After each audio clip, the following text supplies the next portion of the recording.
Magandang gabi po lahat mga kapuntos at sa gabing ito, meron po tayong gaganapin talakayan ito sa straight to the point at bukas ito ay live sa premiere sa punto por punto. Dahil maganda nga lang tatalakayan ngayon, ito ay patungkol sa patutunayan na ang Catholic Church ang true church. Sa pagkakataong ito, maninindigan po ay si Eugene Gapo ng Katoliko at ang kukontra ay si Ma'am Genevieve Papiliero ng Church of God Seventh Day. Yan ang mangyari ngayong gabi. At bago tayo magsimula, gusto ko munang ibigay ang pagkakataon para sa kanilang greetings, no? Ako munang ibigay sa kanila. Greetings muna. Brother, wait lang. Palitan ko muna yung yung screen, no? Sige. Brother Eugene Gapo, no? Good evening sa iyo, bro. Magandang gabi po sa lahat ng mga nanonood sa ating programa. Muli po magkakasama to yung lingkod, Brother Eugene Gapo, Depensor Katoliko. Sa pagkakataong ito, nagpapasalamat po ako sa inyong lahat at sa pagsunod at sa tingin ng ating maginoong diskusyon, sa maginoong debate. So mahigit 2 buwan na siguro ito, minsan may mga pagkakataong naudlot din yung schedule dahil sa hindi inaasahang mga technical problem. So ngayon, natuloy na po at salamat sa ating Panginoon na siyang dahilan ng lahat na ito. At magandang gabi sa ating lahat. Okay, Ma'am Genevieve Papiliero naman. Good evening. Hello, good evening and good morning to everyone throughout the world. I am Genevieve Hiramis Papiliero. Actually, taga Cebu ko. I was born in Mandawi City, Cebu. I am a believer of Christ under His founded church, the Church of God, under the banner of Jerusalem, Israel. Our world headquarters is, of course, Jerusalem, Israel. And our Philippine mission headquarters is Pagadian City, with our Philippine mission overseer, Elder Darlito T. Cabardo. We have representative in small numbers throughout the world. So, mga konti lang kami. We are named in different names, just like, for example, Mount Zion Church of God, Church of Elohim, yun, yung mga pangalan namin. I would like to greet dahil merong mga kasamahan ko dito, no, sa Jerusalem Church of God family. And to those who are here, please favor me, no, na hindi ako masyadong makapagsalita in Filipino. So please allow me to have it in English or Tagalog. And I also would like to thank for Punto por Punto and for Sir Eugene Gapo. Hello there, Sir Eugene, and also Sir John Doe for being our moderator.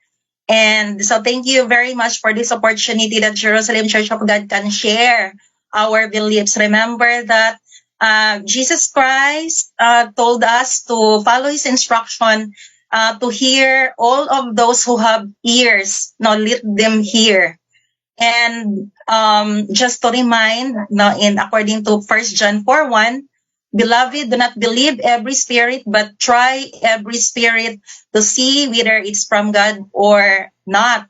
For there are many false prophets that have gone into the world. So yun yung mga admonition ni Apostol John na sana naman din mag-try ang lahat.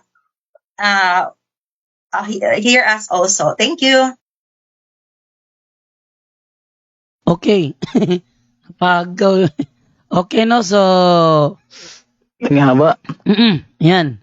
Okay, so atin ang simulan ang ating talakayan ngayong gabi. Allow recording. Okay. Allow recording.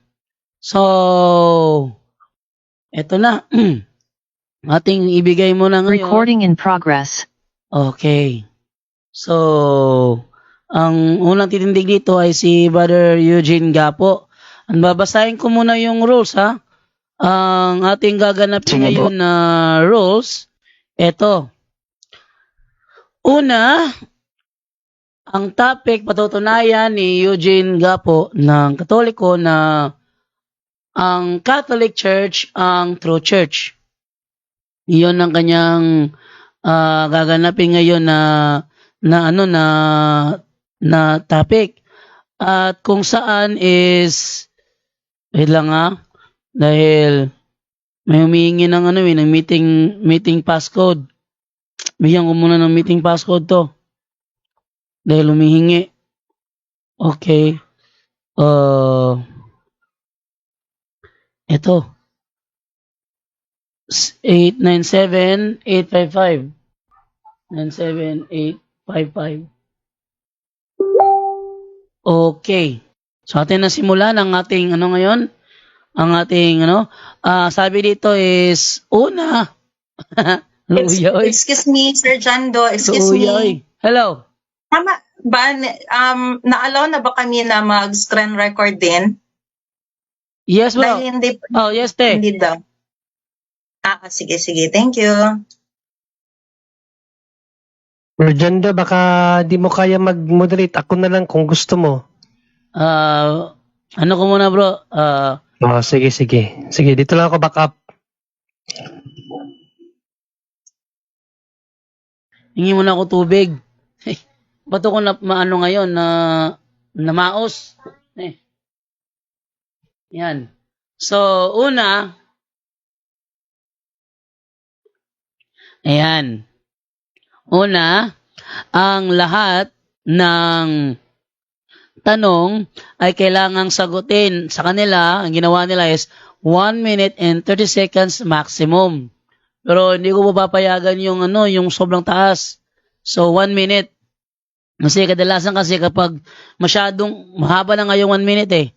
Pag sinabing 1 minute, 30 seconds, yung tagatanong, hindi pa siya tapos sa kanyang inihanda na tanong, meron naman siyang ibang gagawa ng tanong kasi napahaba yung sagot, syempre hahabol naman niya ng tanong yun, kaya very stress yung sa tagatanong. At mauubusan ng oras yung tagatanong dahil sa napapahaba. 1 minute, 30 seconds. So, gagawin ko na lang siyang 1 minute maximum. No? Then, kung titigil ang sumasagot ng at least 3 seconds, magsasabi ng moderator ng next question. Pangalawa, kung categorical ang question, kailangang sumagot ng categorical muna bago magpaliwanag ng hindi lalampas ng 1 minute. No? Sasagot siya ng hindi lalagpas ng 1 minute. And then, next, kung hindi niya sasagutin ang tanong, magkakaroon siya ng 30 seconds na pagpapaliwanag. Kay Russia 10 lang to eh. Kay Russia 10 lang to. Pero dito 30. Sige, gagrant ko na lang ito. 30 seconds na pagpapaliwanag at yan na yung pinakasagot sa tanong niya. Hindi ko maintindihan itong confusing, make it clear. Ano ibig sabihin ito? Number 4, sagutin ang tanong na naaayon sa tanong. Ibig sabihin, kung ano yung tinatanong, 1 plus 1, answer to. Hindi sasagot ng araling panlipunan. No? 5th, sa first stand doon lang dapat magtanong sa inilatag ng katunggali. At kung itinanggi niya ay automatic next question at sa rebuttal doon na pwede itanong ang lahat. Number 6. Ito naman is ang debater na makakatanggap ng 2 warning mula sa moderator ay may kaukulang disiplina.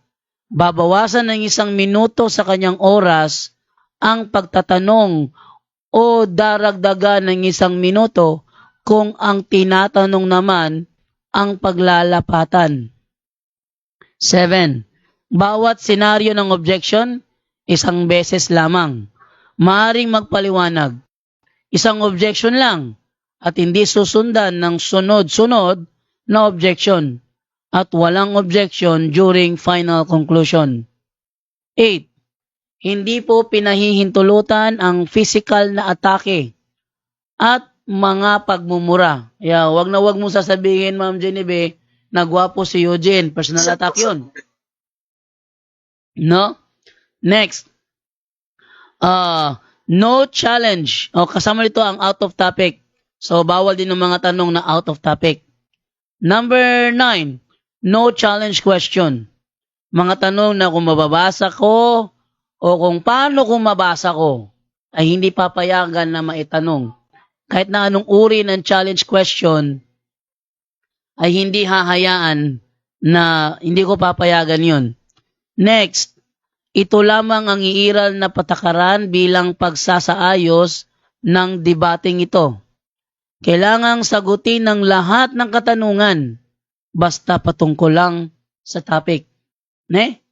Tapos, 1 minute ang introduction. Nagawa natin yung kanina, introduction about panig. Pakilala. Nagawa na yan kanina. No?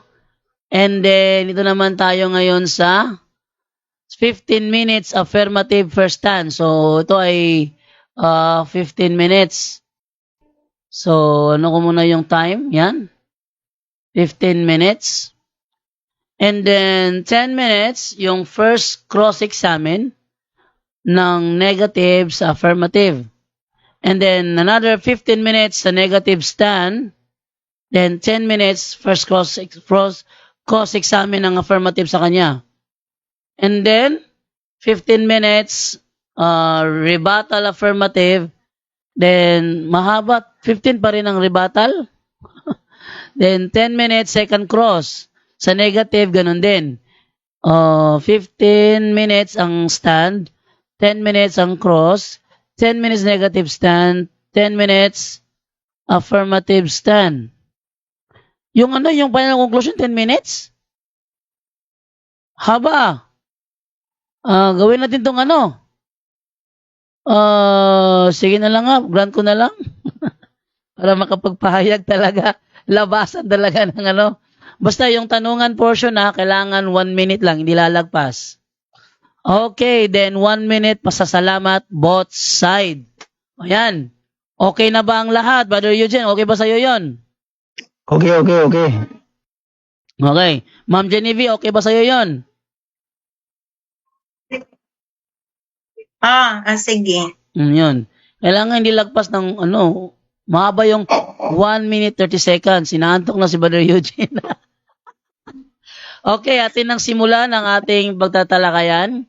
Ating unahin sa side ni Brother Eugene. Ready ka na, Brother Eugene, for 15 minutes? Go ahead. Sige, pag nagsalita ka na, time will start. Okay. Magandang gabi po sa lahat ng mga nanonood sa ating live Maginoong Talakayan Ika nga debate. Pagpasensyahan na muna, medyo I'm not good in speaking about Tagalog and also about English, but for the sake sa katotohanan po at sa lahat ng ating mga tawag nito, yung mga nanonood, we have to try it our best. No? Ang topic po natin ngayon, ang pag-uusapan po ay patutunayan ko na ang simbahang Katolika ay siya talagang tatag ng ating Panginoong Jesucristo. Base po yan sa Biblia at sa tinatawag nitong mga standard references. So, kaya ko ito nahamon itong si Ma'am dahil palagi kong nababasa yung mga atake niya sa simbahang Katolika at sa mga post na doon sa mga group na sinalihan niya. So, nag-propose ako sa kanya ng debate, okay naman. Hindi naman pala siya umayaw. So, ngayon, sa mga schedule na aming pinagkuhanan, hindi natuloy dahil naudlot po yun. Dahil sa nitong sa mga technical problem. Minsan may nag-blackout dito sa amin. Okay, so ngayon ang diretsuhan na po tayo. So patutunayan ko na talagang ang simbahang Katolika ay tatag ng ating Panginoong Hesukristo base sa Biblia. Sa Biblia po, mayroon pong isang hula patungkol po sa si Propeta Daniel. Ang mababasa po natin dito sa Bibliang Douay version, translated from Latin Vulgate. Ito po yung banggit sa tawag nitong Daniel 2, chapter 2, verse 42. Ito po yung banggit. Sa 44. But in the days of this kingdom, the God of heaven will set up a kingdom that shall never be destroyed, and his kingdom shall not be delivered up to another people. Oh. So, klaro. Meron din yan sa isang Biblia ko, itong sinasabi nga, itong malaking Biblia ko, na Holy Bible with Confraternity Text. Binanggit din yan na si Propeta Daniel ay magtayo, ang Diyos, no, sa mga huling araw, ay magtayo talaga siya ng simbahan. So, ano bang ibig sabihin ng kingdom na binanggit ni Propeta Daniel? Ito po yung mababasa natin sa footnote ng Biblia. Ito lamang pong Biblia ang babasahin ko dahil meron po akong 3 Biblia na may footnote. Ganito po yung sabi, Kingdom of Christ in the Catholic Church which cannot be destroyed. Nakita nyo? Mismong ang footnote ng Biblia ay talagang Katoliko, hindi matitinag. Kaya nga yung katuparan sa hula po ng sinabi ni Propeta Daniel, ito po yung nasa Bibliang Tagalog na ito na lang, babasahin natin ulit itong English translation. St. Matthew chapter 16 verse 18. Sinabi po ni Hesukristo kay St. Peter, And I see you today that you are Peter. Upon this rock I will build my church, and the gate of hell shall not prevail against it. Nakita nyo? So, nagtayo talaga ang ating Panginoong Hesukristo ng simbahan. Ang tanong, ay hindi man yan pinangalanan sa original na Biblia, Brad, yung Greek Bible. Pasensya na ha, hindi ako marunong mag-Greek. No? Talagang tapatan na po ito. Kaya nga binanggit natin, mayroon tayong Tagalog, mayroon tayong tinatawag na English. Kung gusto ng Bisaya, mayroon tayo ng Bisaya. So binanggit ba sa original na Greco-Roman Catholic Church ang itinayo ng ating Panginoong Hesukristo? Hindi po. Hindi naman pinangalanan ni Hesukristo yung simbahan niya.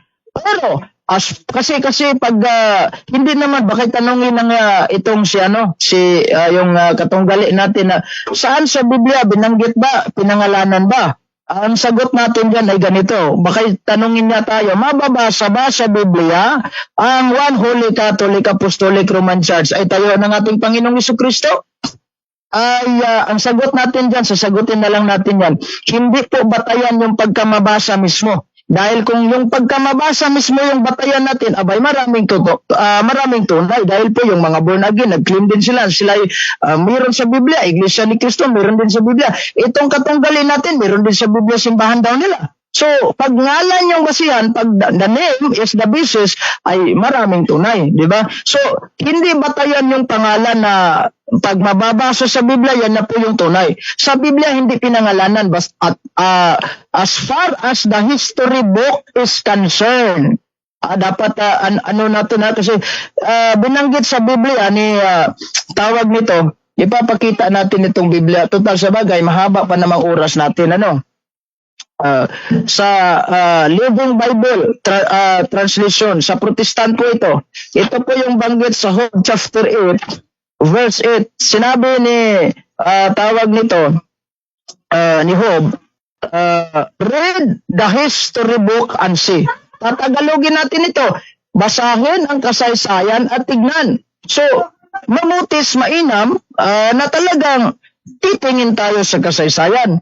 Kung pagbabatayan natin ngayon ang isang internet dahil nasa high-tech na tayo ngayon, high technology, ay lumabas yung Wikipedia ang nagsabi, pag i-google natin yan, ang Catholic Church, Roman Catholic Church, founded talaga ng ating Panginoong Hesukristo. Di ba? So, aside dyan, meron pa ba tayong patunay? Ito, ang patunay natin ay ganito. Itong kasaysayan po ng, ewan ko nga ba, o kung maniniwala ba itong teacher natin, kasi yung katunggali natin, isang teacher ito. The Philippine Unique Nation, History of the Republic of the Philippines. Tignan natin ito. Kung anong binanggit dito sa history. Sa page 123, ganito po yung banggit. Christianity is Spain's greatest legacy. The greatest legacy of Spain to the Filipino people is Christianity, especially the Roman Catholic religion. Strangely, this religion was Asian in origin, being founded by Jesus Christ in Palestine. Malinaw ang nakasaad sa kasaysayan. Hindi po librong Katoliko ito. Baka sabihin niya bias. So ang itinayo ng ating Panginoong Jesucristo, founded by Jesus Christ, is Roman Catholic Church. Hindi po yung simbahan na yung pinaaniba ni yung kasunggali natin. Pangalawa po, meron tayong babasahin na naman yung kasaysayan, history pa rin.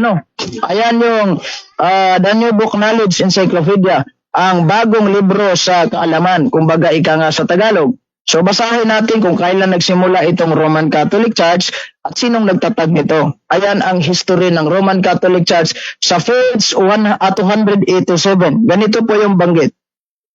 The history of the Roman Catholic Church began in an upper room in Jerusalem almost 2,000 years ago. So ayan na, nagsimula tayo sa Jerusalem 2,000 years ago almost. About 120 persons were gathered there. They were the followers of Jesus Christ, and they were awaiting the coming of the Holy Spirit He had promised to send them from heaven. The day on which the Holy Spirit is come down is considered the birthday of the church. The church may be described as the society that Jesus founded, which is vitalized by the Spirit of God and organized according to structure which is established. The history of the Roman Catholic Church traces the destinies of that society from its beginning until now. Kaya nga sinabi do sa libro pa rin, Jesus founded the church to carry His message of salvation to all men. So malinaw ang banggit sa ating kasaysayan na mismo ang simbahang Katolika Romana nagsimula pala sa Jerusalem almost 2,000 years ago. Ang tagal na, At si Kristo pala ang nagtayo sa simbahang ito. At sa diksyonaryo, babasahin natin ito. Imposible, teachers yung katunggali natin, hindi siya maniniwala sa ating diksyonaryo, tinuro ito ng ating DepEd, Ayan po yung banggit sa atin sa diksyonaryo. Ano po ang Catholic? Baka sabihin, yes Brad, we are Catholic but not Roman. O yan ito. Yung tawag nito, Catholic, any of the original Christian Church. Original talaga ha? Hindi po fake. Member of the Roman Catholic Church. O yan. Yan ang malinaw banggit sa diksyonaryo natin. Hindi nga ako gumagamit ng mga libro yung tinatawag na ecclesiasticality, yung pabor lang po sa amin. Hindi po ako gumagamit. Standard talaga. Kaya nga si Kristo ay nagtayo ng ating simbahang Katolika, meron pa tayong isang patunay pa rin. Since mahaba-haba pa yung oras natin, ayan yung the Word, Almanac, and Book of Fact. Tignan natin yung mga libro sa kaalaman pa rin. Yung 5 page minutes. 704. Thank you, Mr. Moderator. Ito yung banggit. Traditionally, Roman Catholic Church, traditionally founded by Jesus Christ, who named St. Peter the First Vicar, developed in early Christian proselytizing, especially after the conversion of Imperial Rome in the 4th century. Founded by Jesus Christ. Ito yung banggit sa kasaysayan. Hindi po sarili-sarili lang nating gawa-gawa nito. At kaya nga, dahil ito simbahan na Katolika ay tayo ng ating Panginoong Jesucristo, natural lang naman itong si Kristo ay mananahan sa simbahang Katolika. At ito po ay inatasan niya ng misyon sa buong sangkatauhan. Ito ang banggit sa isang kasaysayan ng daigdig Sheridan na isinulat po ng mga Doctor of Philosophy. Malaking katawa-tawa siguro ng ating katunggali kapag iyan ay ito'y tinututulan niya at hindi niya paniniwalaan. Doctor of Philosophy na nga mismo nagsabi, kasaysayan po ng daigdig, pahina 179, ganito po yung banggit. Nagsimula ang katawagan ng simbahang Katolika upang tukuyin ang simbahang Kristiyano sa kanluran. Ang katagang Katoliko ay nangangahulugang universal o pangkalahatan. Ibig sabihin, si Jesus ay nasa simbahang Katoliko at ang simbahang ito ay inatasan ni Jesus ng misyon. para sa buong sangkatauhan. Sinong inatasan? Ang simbahang Katolika. Ito po ba'y tukma sa Biblia? Yes, kasi po doon sa St. Matthew chapter 28 verse 19, go throughout the whole world and make the disciple of all nations and baptize them in the name of the Father and of the Son and of the Holy Spirit. St. Mark chapter 15 verse tawag nito chapter 16 verse 15. Sinabi ni Kristo, go throughout the whole world and preach the gospel. Hindi po yung mga simbahang tatag lang ng tao. Ang simbahan po ay inutusan mismo ni Kristo.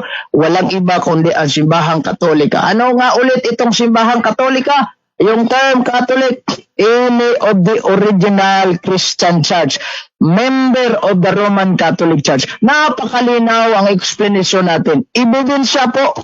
Hindi po claim lang po natin na sinasabi na gawa-gawa lang po ito ni Gapo o gawa-gawa lang po ito ng mga kung ano-ano kung sino-sino tao. Dapat kasi debate ito eh. Nasa sa kanya yung burden of rebuttal kasi nasa sa akin yung burden of proof. Pinatunayan ko.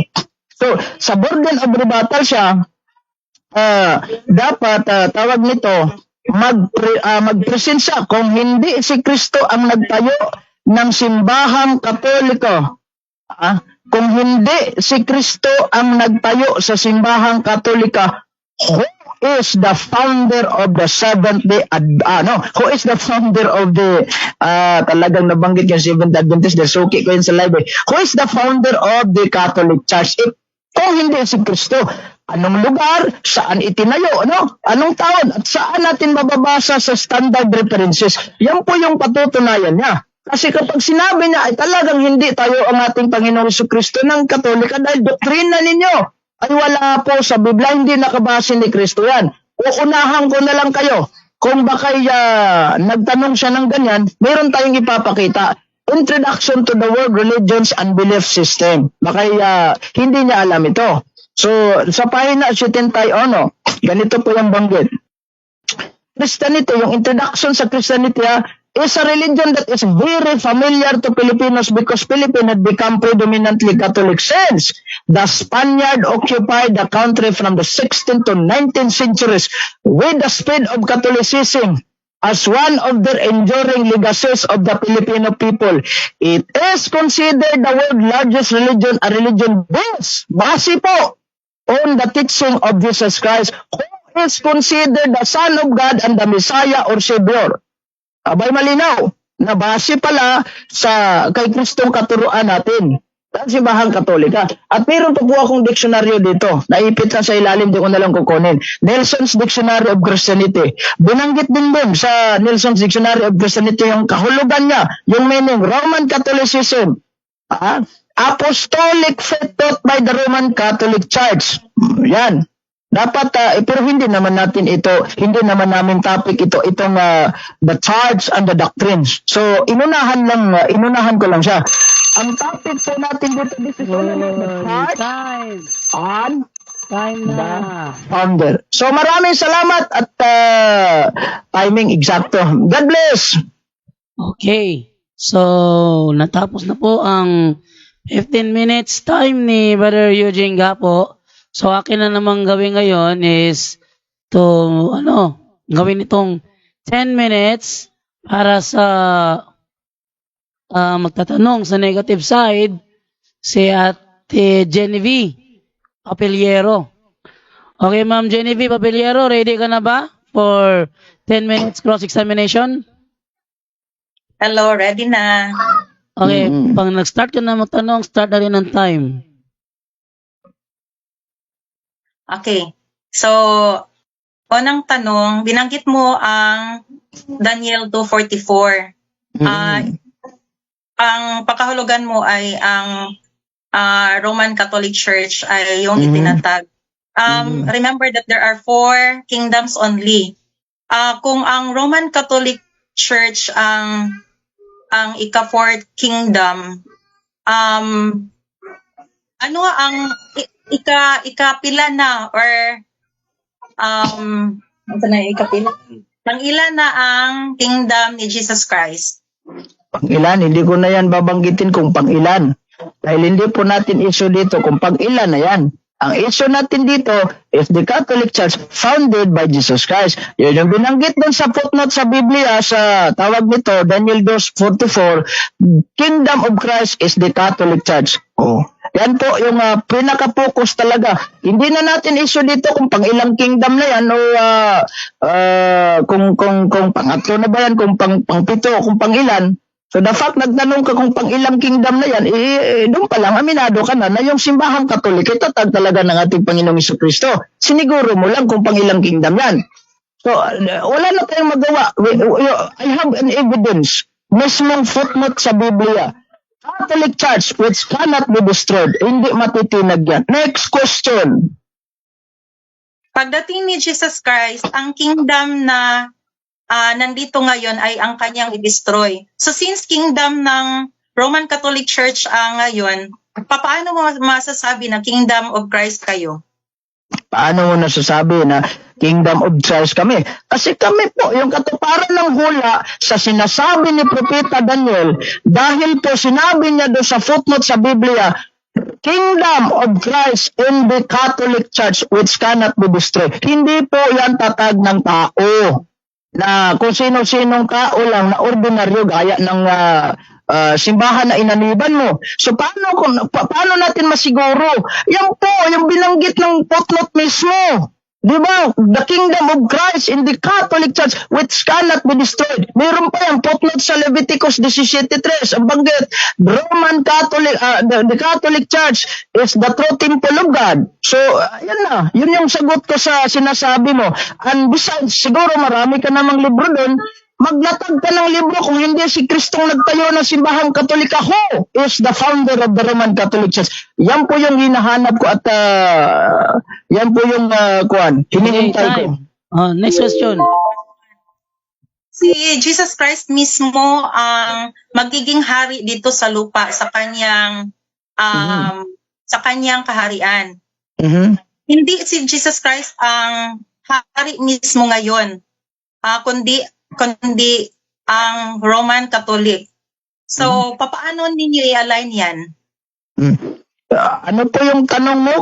Kung hindi si Kristo ang hari, yung Roman Catholic Jesus ang hari? Christ mismo, sa Revelation 1:5, si Jesus Christ mismo ang mananahan dito sa lupa at magiging hari.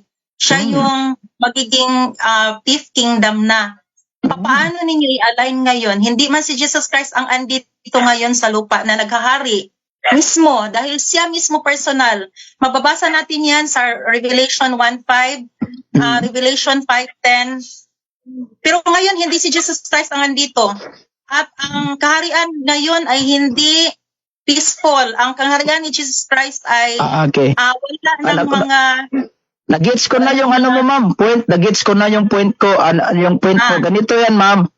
Of course naman. Yung Roman Catholic Church, ang hindi makikitang founder at yung head, yung hari, itong si Kristo mismo, dahil talagang hari siya eh. Siya yung may-ari sa simbahan at sinabi ni San Pablo sa Episodio 23, siya po yung ulo ng simbahan at siya rin ang savior of that church. So itong simbahang Katolika, since umalis na si Kristo, nandun na sa langit, nagtalaga siya ng mga leader. Sino ba yung leader? Doon sa binanggit na sa Acts chapter 20 verse 28 na mga obispo po yung tinahasan o inatasan do sa simbahan. Since meron tayong tinatawag na obispo, sinong pinaka-leader nila doon? Si San Pedro. Kaya nga si San Pedro nagiging unang Santo Papa sa loob ng simbahang Katolika at hanggang ngayon meron kaming 266 Pope. Ito po yung patunay na meron kaming tinatawag na apostolic succession. Okay, time. Next question. Hanggang ngayon. Next question. Next question de. Okay. You made mention about Apostle Peter. How sure you are na siya yung sinasabi na bato or rock na binanggit sa Mateo 16:18? How sure you are? Natural kasi sinabi ni Kristo. Ayan Bisaya na Biblia pero tatagalogin ko na lang Ito pinakaluma na Good News Bible po ito. So, hindi nyo alam, itong si Pedro po, hindi po original na pangalan niya, Pedro. Simon po yan. Iniba ni Kristo, big sabihin, bato. Pero hindi na natin iso si Kristo as si San Pedro may bato. Babasahin ko na lang po ito. Purlasik na lang sa mga nanonood. Ito, Bisaya po ito. Pero tatagalogin ko na lang. St. Matthew chapter 16, verse 18. Ito po yung banggit ni Kristo. Bosa sultan ko ikaw, sasabihan, di ba, sinabi ni Kristo, at sinabi ko sa iyo, ikaw ay Pedro, ikaw isang bato. O yan na, Bisaya, pero Tagalog ko na lang, ikaw ay isang bato, at sa batong ito ay itayo ko ang aking simbahan, at kahit kamatayan, hindi po makakatinag nito. Yan po yung banggit natin. At hindi naman natin iso kung si San Pedro ba'y bato. Time. Next. About papasi. Next question. Okay. Next question. Living Bible ang ginamit mo, di ba? Pero take note that that is one-man translation. Ang reliable natin na version ay King James Version at hindi ganyan ang pagkaka-translate. Hindi Okay. ganyan ang original na statement. Another question. Kailan nangyari ang Mateo 16:19? Ano or kailan ang fulfillment niyan? You Catholic are believing that it is Peter, which is also we believe. But the question now is, kailan ang fulfillment or kailan nangyari yan na naging binder or loser si Apostol Peter? Ganito yan, hindi naman, sige, ganito yan, sasagutin ko na lang, ang paglayong tanong sa topic, Una, sinulat po ni St. Mateo ang Mateo, kasi siya naman po ay nagsulat. Anong taon? Tingnan natin ito sa mahaba pang oras ko, kasi 1 minute and 30 seconds.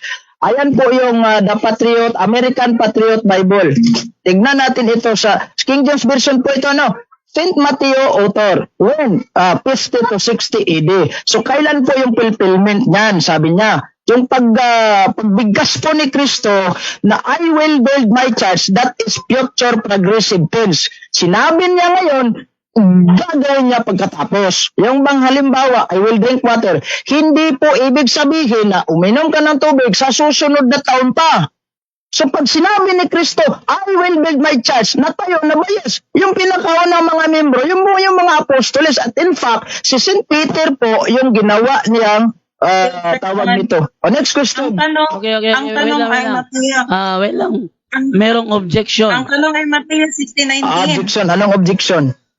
Anong objection mo, Ma'am Genevieve? Lumayo kasi ang sagot niya. What I am asking is kung kailan nangyari ang Mateo 16:19. I am not asking sa Mateo 16:18. Okay. Actually, ang topic is sino ang founder, Yes. founder. Excuse Pero me for a while. Brother Eugene, ang tanong niya, kailan Obispo daw? kasi, di ba, sinabi niyo, obispo si Apostol Pedro sa inyo. Hindi ako lumayo sa topic natin. That is still in accordance to our topic. Papalala ko lang both debaters na ang topic ngayon is patutunayan na si Jesus Christ ang founder ng Roman Catholic Church. Yun ang yun ang topic. At sinabi din sa rule ay sagutin ang lahat na tanong. Again, Sir Eugene is Ma'am Genevieve, nasa rule din Ma'am Genevieve na ang sa affirmative stand, sa first stand, doon lang dapat magtanong sa inilatag ng katunggali. Katunggali.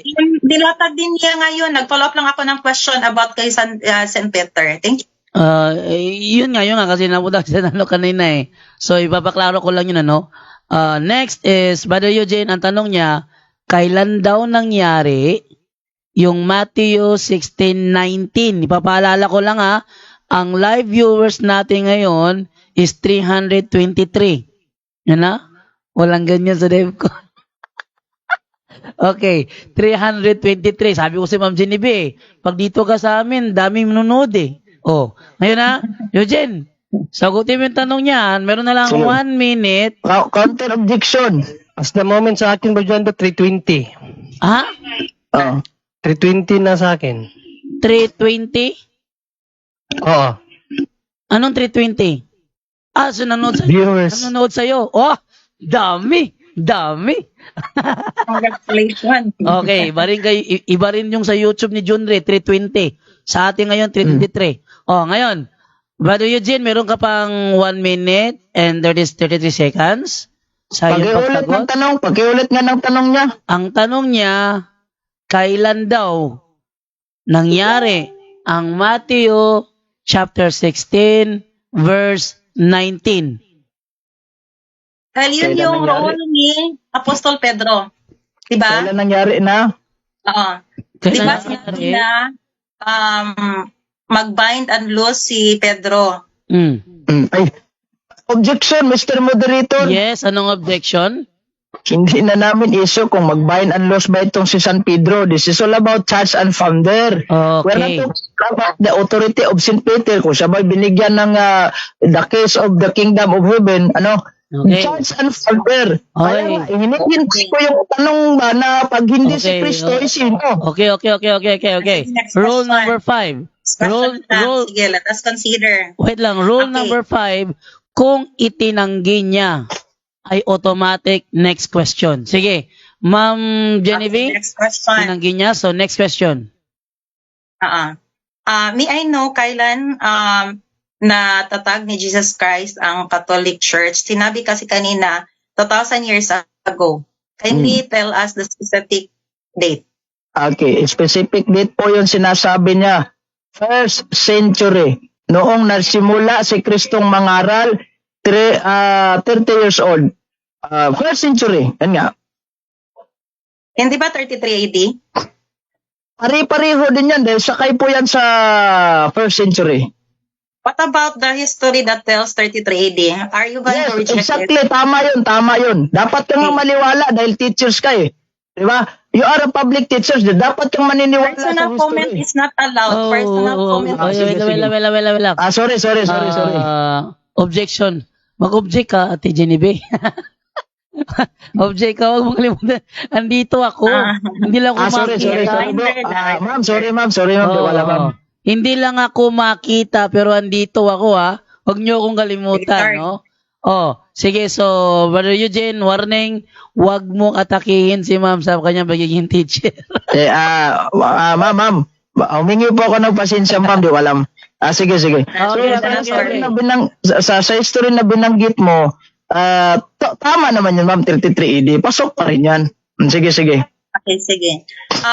Kung sa history book sinabi na 33 AD, ano ang basis ninyo, biblical basis? Dahil lahat ng nagawa ni Jesus Christ ay meron talagang biblical na basihan. What is your biblical basis sa pagsabi ninyo na 33 AD? Ganito yan. Without reading the history. Without reading the history, ganito yan. Si Kristo po ay nabautismuhan at nagsimula ng nangaral at nagturo 30 years of age. Base po yan sa Biblia. So, mababasa natin dun sa sulat ni St. Luke chapter 3 verse 24 kung hindi ako nagkakamali or 23 siguro. Hindi ko lang para sa oras. At doon nagsimula siya ng pagtayo na ng kanyang iglesia. At hindi nyo alam na itong si Kristo ay nangaral sa loob ng 3 taon bago siya pinatay. 3 years old. Next question. Can you tell that Jesus Christ was Time na. Time. Time. Ubos na ang time. So, yan, natapos na ang first stand. Sa atin dito, meron tayong 347 viewers. Sa'yo dyan, Junre, ilan? Junre, sa iyong live, ilan? Umalis si Brother Junre. Dito sa akin is 350. Nakikita naman ni Ma'am Genevieve yung di ba? Yung views. 365 dito, Brother Jondo, at isang kang current viewers, 160. Yan, So, Ate Genevieve, nakikita mo naman sa siguro, sa sinishare mo na link, ilan ang views ngayon? Umabot na 300 po. Sige lang, I was not able to view kay wala na ako tanaw Oh. dito. Sige na, tanaw na to, B. Okay. Okay, very good. No? Maraming nanonood.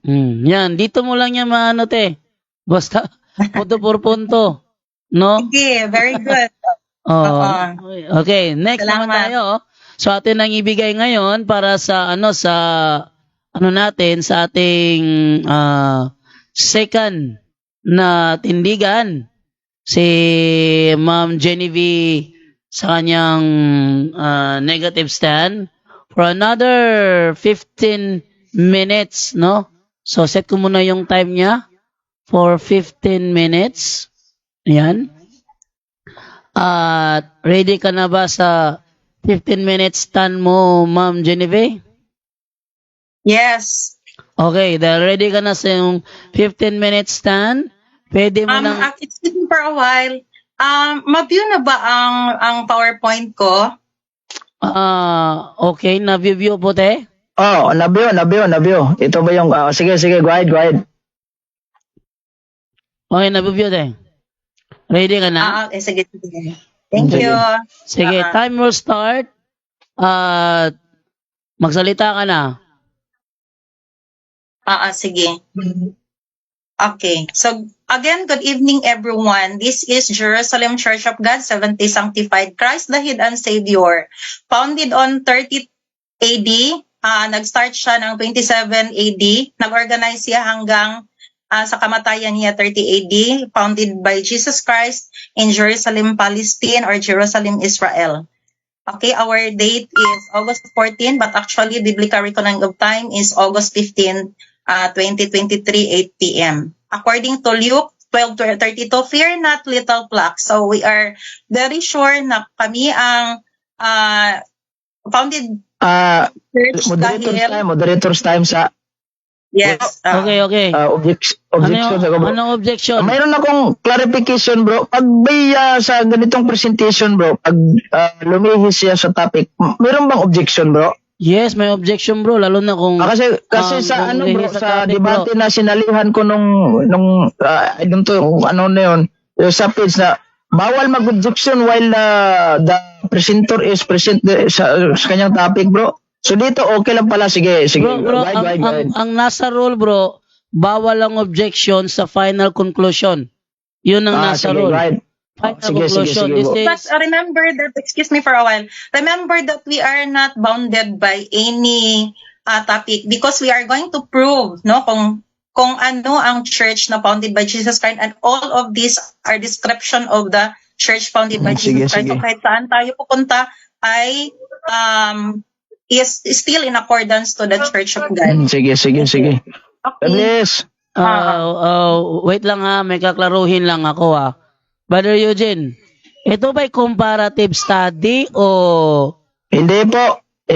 Wala naman kami sinasabi na comparative study. Excuse me for a while. Wala namang sinabi din na kung ano ang no. So as long as we can we will Ganito yan, ma'am. defend Ganito, our ma'am. side. All of these are Sige. let me finish my 15 minutes please. Wala namang mangyari kung kayo talaga ang founded by Jesus Christ. Walang mawala sa iyo kung kahit ano pa ang sinabi ko dito. Thank you. Ay, Okay. So, bro, So let us be ganito, reminded.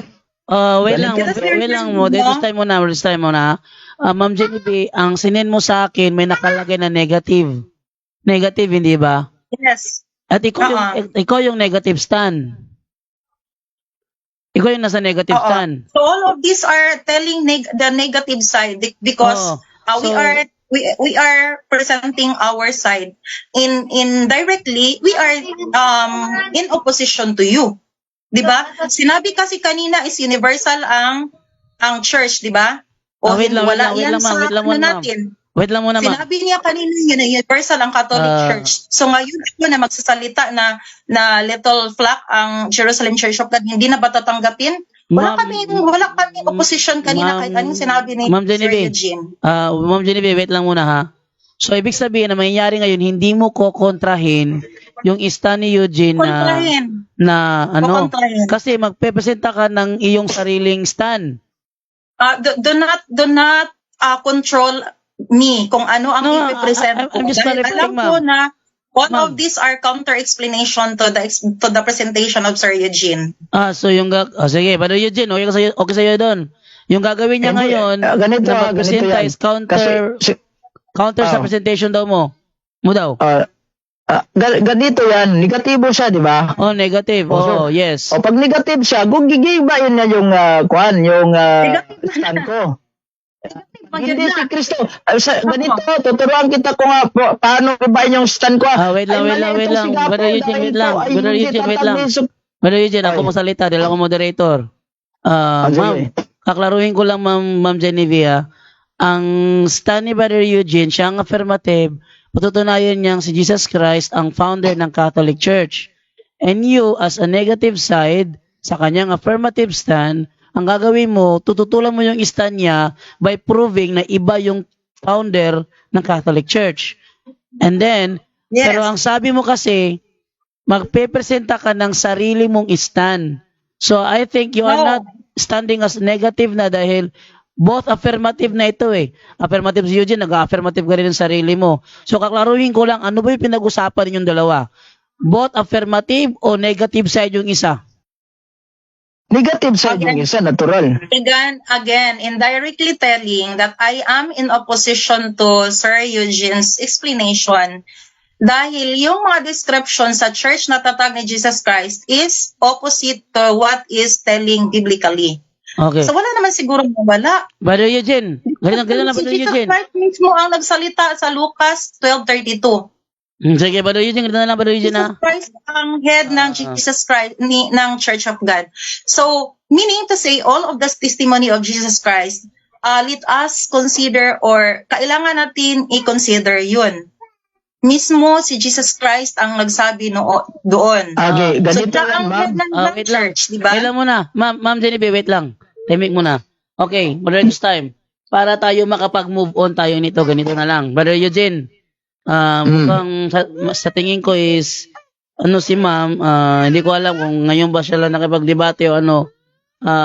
Ituloy na natin yung kanyang oras, bro. Sige, tuloy mo na lang yung presentation mo, ma'am. Kasi mabubukasan tayo dito, ma'am. Abutan tayo ng Kapag, umaga ito eh. Magayin sige. tayo nito, no? Hindi na lang ako magtanong doon sa sinasabi mo kung ano ang gawin yung mo na lang, bro. sibahan Gawin mo na lang siguro, bro, is Sige, magtanong ka na lang sa kanya mamaya, sa sige. cross-examination sige. about sa topic. Anyway, Yun na lang. sige. Pagbigyan na lang. Sige. Bigyan na lang natin kasi baka abutan tayo ng umaga rito eh. Mabubukasan tayo nito kapag lagi tayong nag-argumento. Oo. Hindi pa siya natapos. Sige. Go ahead na lang, go ahead. Sige. Let's do it. Sige, Ma'am Genevieve. Atin na lang yung continuing Okay, time mo. Go ahead. Kindly, ano na ang oras ko? 14 minutes and 19 seconds. 14 minutes and 19 seconds, ma'am. Sige, ma'am. Go Nasa ahead, screen ko po. 14 minutes and 19 seconds.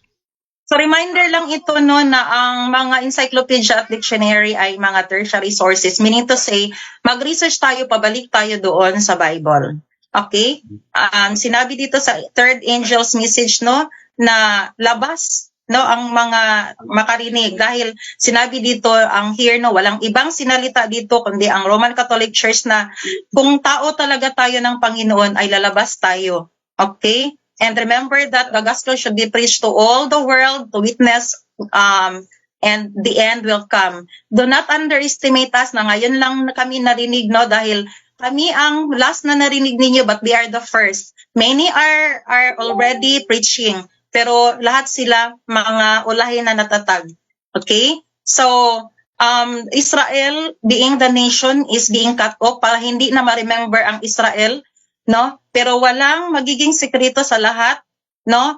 Ang Jerusalem talaga ang beginning ng pagpipreach natin at walang iba, 'di ba?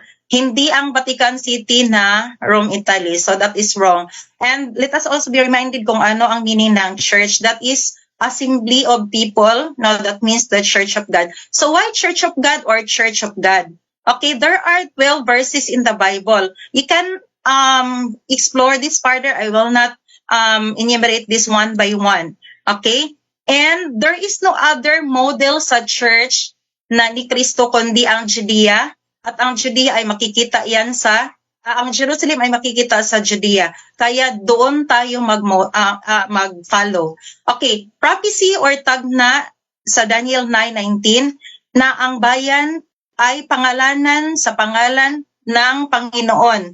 And that is by the mouth of the Lord, siya talaga ang magngangalan ng church niya. Okay? So, according to Apostol Pablo, Church of God ang tawag niya. And remember na si Apostol Pablo ay nag-follow lang siya kung ano ang sinabi ni Jesus Christ. Kaya Church of God ang name ng church. So, let us see the fulfillment. Ang fulfillment kasi ay nangyari, prophecy man yun.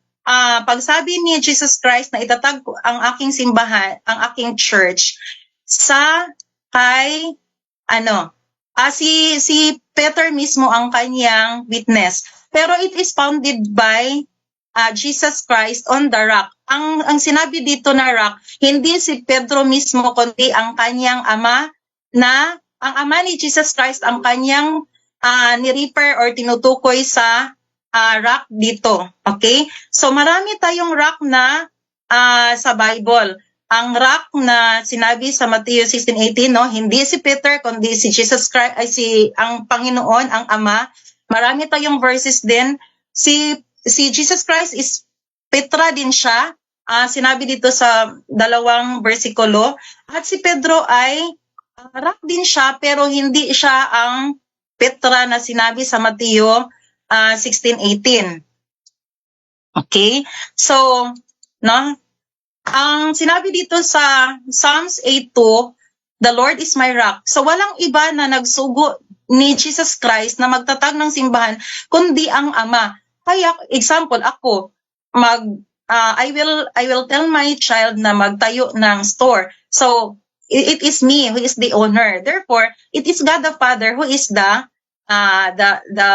rock, the foundation or the solid foundation. There are many na sa online na sinabi na Petra is the biblical place as it was part of the road that Moses took, but it talks about Jesus Christ. Okay? And dito sa concordance, ang Petra ay rock.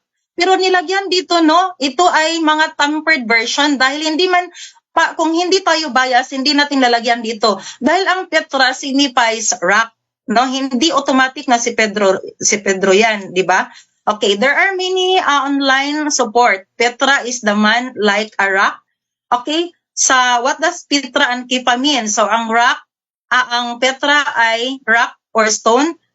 In Aramaic, that is also called rock or stone. Okay, so marami tayo. So si Pedro dito is hindi Petra kundi is Petros. Meaning to say, hindi si Pedro talaga ang tinutukoy. Meaning to say, this one, mga online na mga references is really wrong. May sinabi pa na ang Petra daw is feminine given name. No, it's not feminine given name because that is a man name that refers to God the Father or Jesus Christ. But in case of Matthew 16:18, it is God the Father. So this is wrong. Very wrong. Dahil hindi sana sinabi na this rock upon you and you are the rock. Pero sinabi ni Eugene kanina, which is tampered Bible, mag-ingat tayo sa mga tampered Bible, para lang malusutan ang mga beliefs. So, meaning to say, the rock, referring to Matthew 16:18 is definitely God the Father and not Peter. So, the prayer of Jesus Christ when He was put to death, sinabi niya na natapos niya ang kanyang iglesia na natatag. He submit it to his Father. Sinabi niya na he finished his work. At marami ditong sinabi na the name given to the name of the Father, which is God, is the same name na kanya ding dinala dahil pareho sila both God. So they are in common with each other na tag-iyas ang Ama at tag-iya rin si Jesus Christ, kaya sinabi Church of God, hindi Church of Christ, hindi din Jehovah's Witness dahil hindi na acknowledge ang both, ang Ama at ang Anak. So, okay, ito ay mga suporta lang sa mga sinabi ko kanina, Marami tayong suporta na Church of God talaga. Dahil again, ang Daniel 9:19 sinabi na pangalanan ang bayan or ang mga tao sa pangalan ng Ama. Okay? So why 30 AD and not 33 AD sa sinabi ni Eugene kanina? Dahil before Jesus died, no, meron na siyang isinabmit sa kanyang ama, the church, which he organized. So now there are many references also na sinabi na 30 to 33 AD. Pero mga history ito, no, meaning pasok ang aming 30 AD. Ngayon, saan tayo magbabase? Saan tayo mag-validate? Of course, doon sa Bible. Okay? So marami ditong sinabi.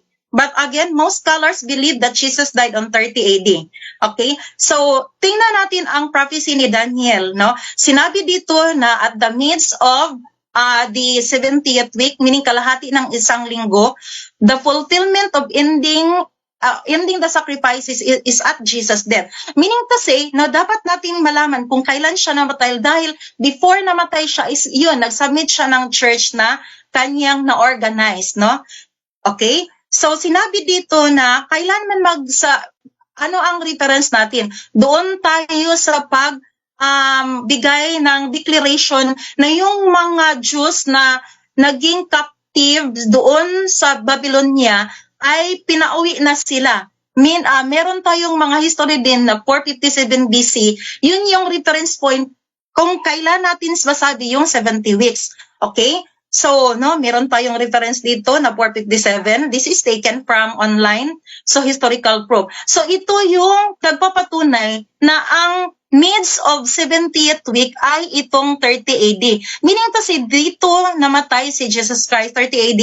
Starting from 457, kung susumahin natin ito, this is 70 weeks. Meaning to say, this is 490 days or equivalent to 490 years. Okay, ang prophecy, ang prophecy natin is kung ang 1 day is equivalent to 1 year, and that is according to Ezekiel 4:6.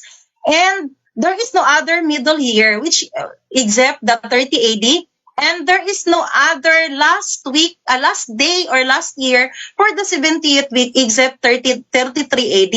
Okay? So, ngayon punta na tayo sa ito yung kalahati, no? So, remember that in 1 week there are 7 days or 7 years. So, meaning ang middle nito is 30 AD. Okay? So, marami tayong mga references dito na 30 AD talaga, no? This is taken also online. And this is a Hebrew calendar, no? You can search this one, no? Sa Hebrew calendar na ang 30 AD is Nisan 14. This is the day when Jesus died because this is the Passover, which is 30 AD. Okay? And, so, yun yung patunay natin at 30 AD at nag-submit na si Jesus Christ base sa John 17, no, nag-submit na siya ng church niya. Okay? Now, let's proceed to the area of responsibility of the apostleship of Apostle Peter and Apostle Paul. Sinabi dito sa Matthew 16:18, di ba? Ang aning stand, ang rock doon ay si ang Ama. Pero yung sa 16:19, tama na it refers to Peter. Dahil sinabi dito na, okay, wala tayong question na dito, ay ito na yung pero si Peter ang sinabi. Ang sinabi dito na tatalian sa langit at anumang kalagan sa lupa, no, that is the role of Peter. This one happens no during the time. Di ba sinabi doon sa 70 weeks, at the end of the 70 weeks, that is the time na mag-decide kung sino ang kalagan or sino ang i-retain. Sino yung i-cut off na mga branches, no? Yun yung time. Dahil ang 70 weeks, yun yung panahon ng yung pagpahuli sa Tagalog. That is the period of time na kung saan mag-decide ang mga Israelites. Dahil that is the purpose why Jesus came on earth. No, pag-decide kung ano ang desisyon ng mga Israelites. Dahil sinabi, Jesus Christ come here on earth because of the 10 lost tribe of Israel. So yung nangabali, yung mga hindi naniwala kay Jesus Christ at yung mga Gentiles naniwala, yun yung nag-grab. Okay? So, meaning to say, the time that Apostle Peter, because the responsibility of Apostle Peter is to the circumcised people, yung mga tinuli, di ba? Hindi concentration ni Apostle Pedro ang mga Gentiles dahil yun yung concentration ni Apostle Pablo. Therefore, kung meron man tayong dapat i-connect sa church natin, hindi si Apostle Peter, kundi si Apostle Paul, which is the apostle who made a great contribution sa New Testament church. Okay? So, in fact, hindi si Apostol Pedro ang nagsabi sa Acts 23:11, kundi si Apostol Pablo, na siya yung ano ang testimony niya sa Jerusalem, kung ano ang nangyari sa kanya doon, ay sasabihin din niya kung ano ang nangyari sa kanya doon sa Roma. Dahil si Apostol Pablo ay apostol sa Gentiles. So natural na papunta siya doon sa Roma. Dahil yun yung mission na pangaral ang pangalan ng Ama sa lahat ng mga nasod. Okay, so again, Iglesia sa Diyos, si Apostol Pablo or Church of God siya. Okay, and then ito yung mga fulfillment no sa Matthew 16:19 yung responsibility ni Apostol Pedro. Okay, next is, so meaning to say, dahil Church of God si Apostol Pablo, kami na follower ni Jesus Christ, dahil nag-follow si Apostol Pablo kay Jesus Christ, is follower din kami, na Church of God din kami. Okay? So, these are all the supports sa sinabi ko, no? So, hindi tayo nito. So, Peter is the apostle of the circumcised, while Apostle Paul is for the Gentiles. Okay? So, these are all. Walang sinabi din na may mission si Apostle Peter doon sa Roma. Except yung sa sinabi dito sa vision dito, pero hindi din ito sa Roma, kundi sa Mediterranean. Excuse me. Okay, so, I will proceed. These are all supporting verses, no? Na walang labor si Apostle Peter sa Roma, kundi si Apostol Pablo. So, these are all statements. Mayroong sinabi dito sa 1 Peter 5:13, pero hindi ito sinabi na doon talaga si Apostle Pedro. And take note, ang sinabi na Babylon dito ay referring to Rome, which is the corrupt set of idolatry, an enemy of Christianity. Again, that is Rome. Okay? So these are again all description of what I am telling. This is the whole summary of what I am talking about, the concentration. So now, why Jerusalem? Okay? Again, Luke 24:47 tells about kung ano talaga, dahil no, again, ang mga kaaway okay, ma'am. yung Time. Okay, at naubos na ang iyong oras sa iyong stand. Okay, negative stand ba yun? Ewan na, mga tao na lang bahala humusga doon kung negative stand ba yun o affirmative stand. Basta, ma'am, yung oras mo tapos na. So, ibibigay ko na ngayon at based sa nanonood ngayon sa ating live, umaabot na ng 364. Tamo? Laki ng nanonood, ma'am. O, dito ka lang. Brojando, Okay. pwedeng maano yung kamera ni ma'am, nawala kasi. Yung nag-share screen siya? Okay, no. Oo. So, nawala. yung Hindi pa ako nag-stop share. is Nawala ba? okay, yung ating wait lang ha. Asan ba yung natin to share ito? Ito. Okay. Ngayon lang ba na-stop share, Sir Jando? Or baka kanina? Okay, so Marami ako na-share. ano na today? Kasi yung screen kasi sa kabila kasi hindi niya maano.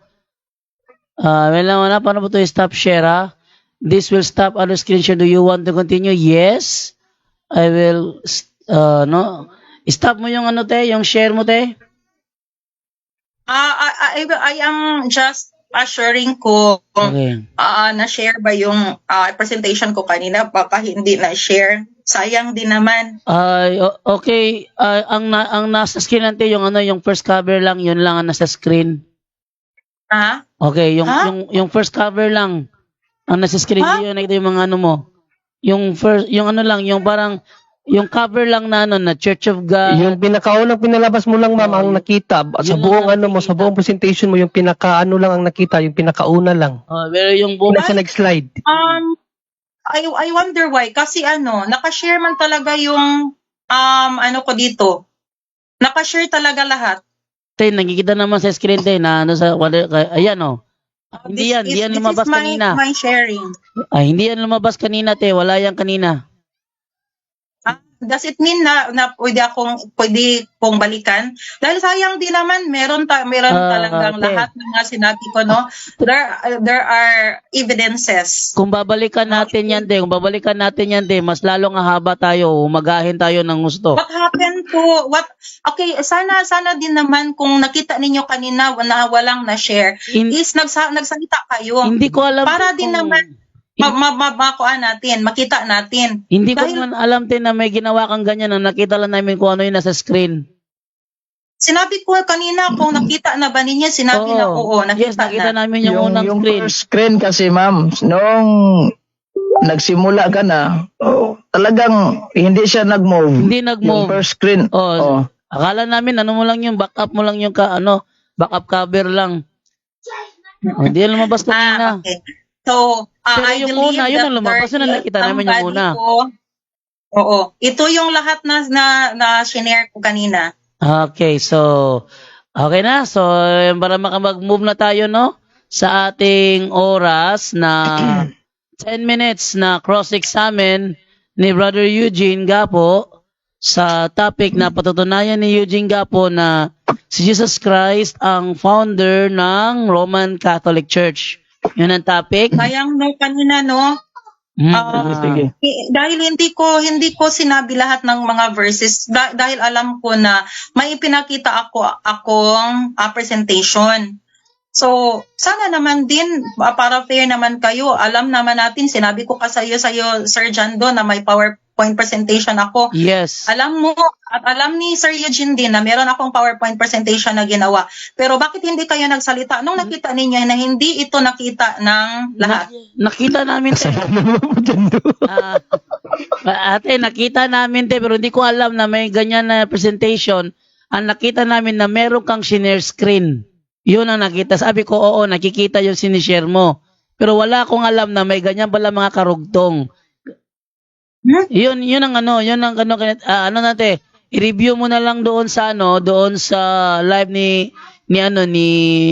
Brother Junre sa Kaabag sa Simbahan YouTube channel niya kung ano yung nasa screen niya nung panahon na ka nasasalita. Pero sa akin, nakikita yung kayong dalawa ni Eugene kasi yung senior mo hindi nag-move. Oh. So, at least may nakita ako. Kaya sabi ko na, may nakikita kami dahil talagang nakita namin. Yun. Oh. And then, magano na lang tayo sa cross-interpolation ng affirmative side sa negative side. Ang topic na pinag-uusapan sa mga nahuli, patutunayan ni Eugene Gapo ng Roman Catholic Church na si Jesus Christ ang founder ng Roman Catholic Church according sa Bible at sa mga referensya. So hindi Bible lang, kundi sa mga referensya na siyang isa sa napirmahan ni Ma'am Genevieve through pagsang-ayon sa gaganaping debate. So, eto na. Brother Eugene, ready ka na sa yung 10-minute cross-examine kay Ma'am Genevieve? Go ahead. Ready ka na, Brother Eugene? Go ahead, bro. Okay. Pag nagsimula ka na mo salita, your time will start. Okay, sige. Unang tanong, Ma'am Genevieve. Si Ma'am Genevieve ba ito? Sang-ayon ka ba sa aking topic na patutunayan ko na ang simbahang Katolika ay tatag ng ating Panginoong Hesukristo? Sang-ayon ka ba dito o hindi? Yes or no? We both agree, kaya nagpresenta ako pero hindi ninyo nakita, sabi ninyo. So, what I am presenting is all about a contradiction to what is being presented a while ago with you. All of this, di ba sinabi kanina 33 AD o pinapresenta ko dito 30 AD. di ba? So, sana naman nakita ninyo para Sige. maniwala kayo na all of what I am telling is an opposition to your stand. Mhm. Okay. So, sunod na tanong, ma'am. Naniniwala ka ba na base sa aking inipresenta, no, na ang simbahang Katolika ay siyang tatag ng ating Panginoong Hesukristo? Naniniwala ka ba dito? Yes or no? Kung sa yun, sinabi ko kanina na hindi pagbabasihan natin ang mga encyclopedia dahil ang encyclopedia ay still Mr. subject Moderator, for objection. Yes, anong objection, bro? validation doon. Meron tayong rules na categorical question must be answered categorically. Yes. Yes or no lang. Hindi Sang-ayon ako ba siya? maniwala. Naniniwala ba siya sa topic namin na yung pinipresenta ko na Catholic Church founded by Jesus Christ? Yes or no? Wait lang, Brother Eugene, wait lang. That is only our agreement. That is our topic. Ma'am Genevieve, mayroong rule number 2. Ikaw ang nag-send ito sa akin. Kung categorical ang question, kailangan sumagot ng categorical muna bago magpaliwanag ng hindi lalampas ng 1 minute. So, si Brother Eugene may tanong na sumasang-ayon ka ba sa kanyang binasa, yes or no? Sangayon ako sa topic na pagdidibatihan. Pero yung mga history books, hindi tayo maniwala dahil ang mga history books ay still tertiary sources na dapat natin i-validate doon sa Bible. Okay. Sangayon pala siya sa sangayon pala siya sa topic namin. Okay. So, sunod na tanong. Dito po sa libro ng DepEd, bilang isang guro po, ma'am, Doctor of Philosophy po yung mga author. Sinabi dito sa page 179 ay si Kristo ay nasa loob ng simbahang Katolika at ang simbahang ito inatasan ni Jesus ng misyon para sa buong sangkatauhan. Bilang isang guro, naniniwala ka ba sa DepEd nang binanggit na si Kristo nasa loob ng simbahan? Hindi ako maniwala basta about spiritual arguments. Remember, sinabi ni Apostol Pablo, kahit anghel, no, Galatians 1:8, kahit anghel na magsasabi na labag doon sa Bible ay hindi natin paniwalaan. Let that person or even angel be accursed. Therefore, kahit sino pang yang nagsasalita, no, kahit ano pang degree niya, hindi talaga tayo maniwala kung hindi tayo uuwi doon sa Bible. Next question. So sang-ayon ka na itong simbahang Katolika ay tatag ng ating Panginoong Hesukristo. Sang-ayon ka na dito? Yes or no? Nagsalita ba ako na sumangayon ako? Ang sinabi ko tanong ko, hindi ako sangayon. Sang-ayon ka ba? Wait lang. Saan ka natin sa sangayunan kung hindi Moderator's sinabi time. doon sa Bible? Moderator's time muna. May ruling tayo, na pag may categorical question, yes or no, sagot muna ng yes, then explain, then no, then explain. Sige. Ulit-ulit man, kanina sinabi niya, tinanong yan, hindi ako naniwala. Counter kasi doon sa sa sagot niya, kasi pag topic pag tema yung pagdidebatihan, sangayon siya kasi sa tema. Diba ito yung tanong ko? Sa pinipresent ko, sang-ayon ka na ba na itong simbahang Katolika ay tatag talaga ng ating Panginoong Hesukristo? Sinagot din kita. Ano ang sinagot ko? Hindi ako naniwala dahil kahit angel na galing sa langit magsalita na labag sa Biblia ay hindi dapat paniwalaan. Dapat siyang itakwil. So hindi ako naniwala. Kahit doktor pa siya, kahit sino pa, kahit presidente pa sa Pilipinas, hindi talaga ako maniwala dahil hindi yan ang sinabi sa Bible. Sige. Next question. Hindi ka kasi naniniwala, ito yung tanong ko. Sino ang nagtayo ng simbahang Katolika? Who is the founder of the Roman Catholic Church if hindi si Kristo? Saan niya itinayo? Anong taon itinayo? At saan natin mababasa sa standard references? Makapagbigay ka ba? That is the next presentation that I will be going to share to you. Sagutin mo. Sinabi kanina na kung hindi sagutin is hindi dapat i-force, di ba? Oh, ayaw. Mr. Moderator, ayaw. Wait lang. Okay. Moderator's time. Mm. Huwag nyo nga akong kalimutan dito eh. Merong rule naman dito, no? Na kung ang tanong ay nasa topic, kailangang sagutin. Wait lang ha. Double check natin to ha. Eto ha. Oh. Sabi sa rule number 11, kailangang sagutin ang lahat na katanungan basta patungkol lang sa topic. So hindi pwede idahilan yung yung ayaw sagutin, kasi kung ayaw sagutin it means ramdam na out of topic. Pero ito is related sa topic. Rule number 11, kailangang sagutin ang lahat na katanungan basta patungkol lang sa topic. Brother Eugene, ipupurso mo ba yung katanungan o mag-next question na lang tayo? Ipupurso ko yung katanungan ko dahil pasok ko yan. Since hindi siya naniniwala, ganito ma'am, since hindi ka naniniwala na ang simbahang Katolik ay tatag ng ating Panginoong Jesucristo, then who is the founder of the Catholic Church? Makapagbigay ka ba sa sinong nagtayo, saan itinayo, at anong taon ito itinayo, at saang referensya natin mababasa standard? Okay. As what I am telling you, ang sagot is part sa next na 'Di ba kanina my question is all about still belongs to the topic sa Matthew 16:8-19 because that is referring to Apostol Peter. Pero hinayaan kita na hindi sagutan. Hindi mo sinagutan. At ngayon ay you cannot leave what you speak, no? Ang moderator din, hindi niya kayang panindigan kung ano ang sinalita niya kanina. Sige. Next question. Ayaw. Next question. Base sa Bibliang The Living Translation, Job chapter 8, verse 8, read the history book and see. Basahin ang kasaysayan at tignan. According to the history, what church, anong simbahan ang itinayo ng ating Panginoong Jesucristo?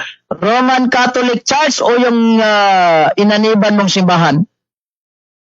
We are also believing the history. However, if it is not exactly what the Bible is telling, then we will reject again. Kahit sino pa niyang Objection, moderator. Hindi natin paniwalaan. We are also Yes. Wait lang, te. May objection. We will also share about history. Ganito yan, bro. So, sandali lang, ma'am.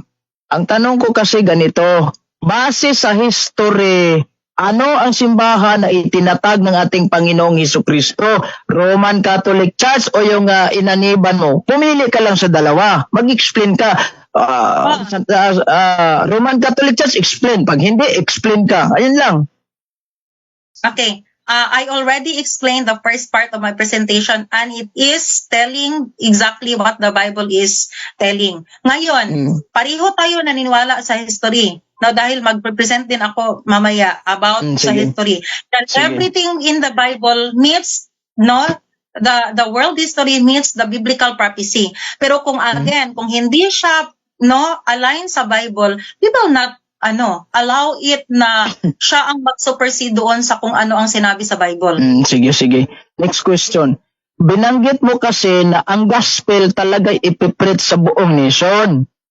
Ang pinipreach po ni St. Paul, ganitong mababasa natin, mayroon akong Biblia. Readers, Hebrew and Greek Bible, second edition. Wala pong English translation to. Binanggit ni San Pablo sa Acts chapter 9 verse 31. Menon Iglesia Catholics.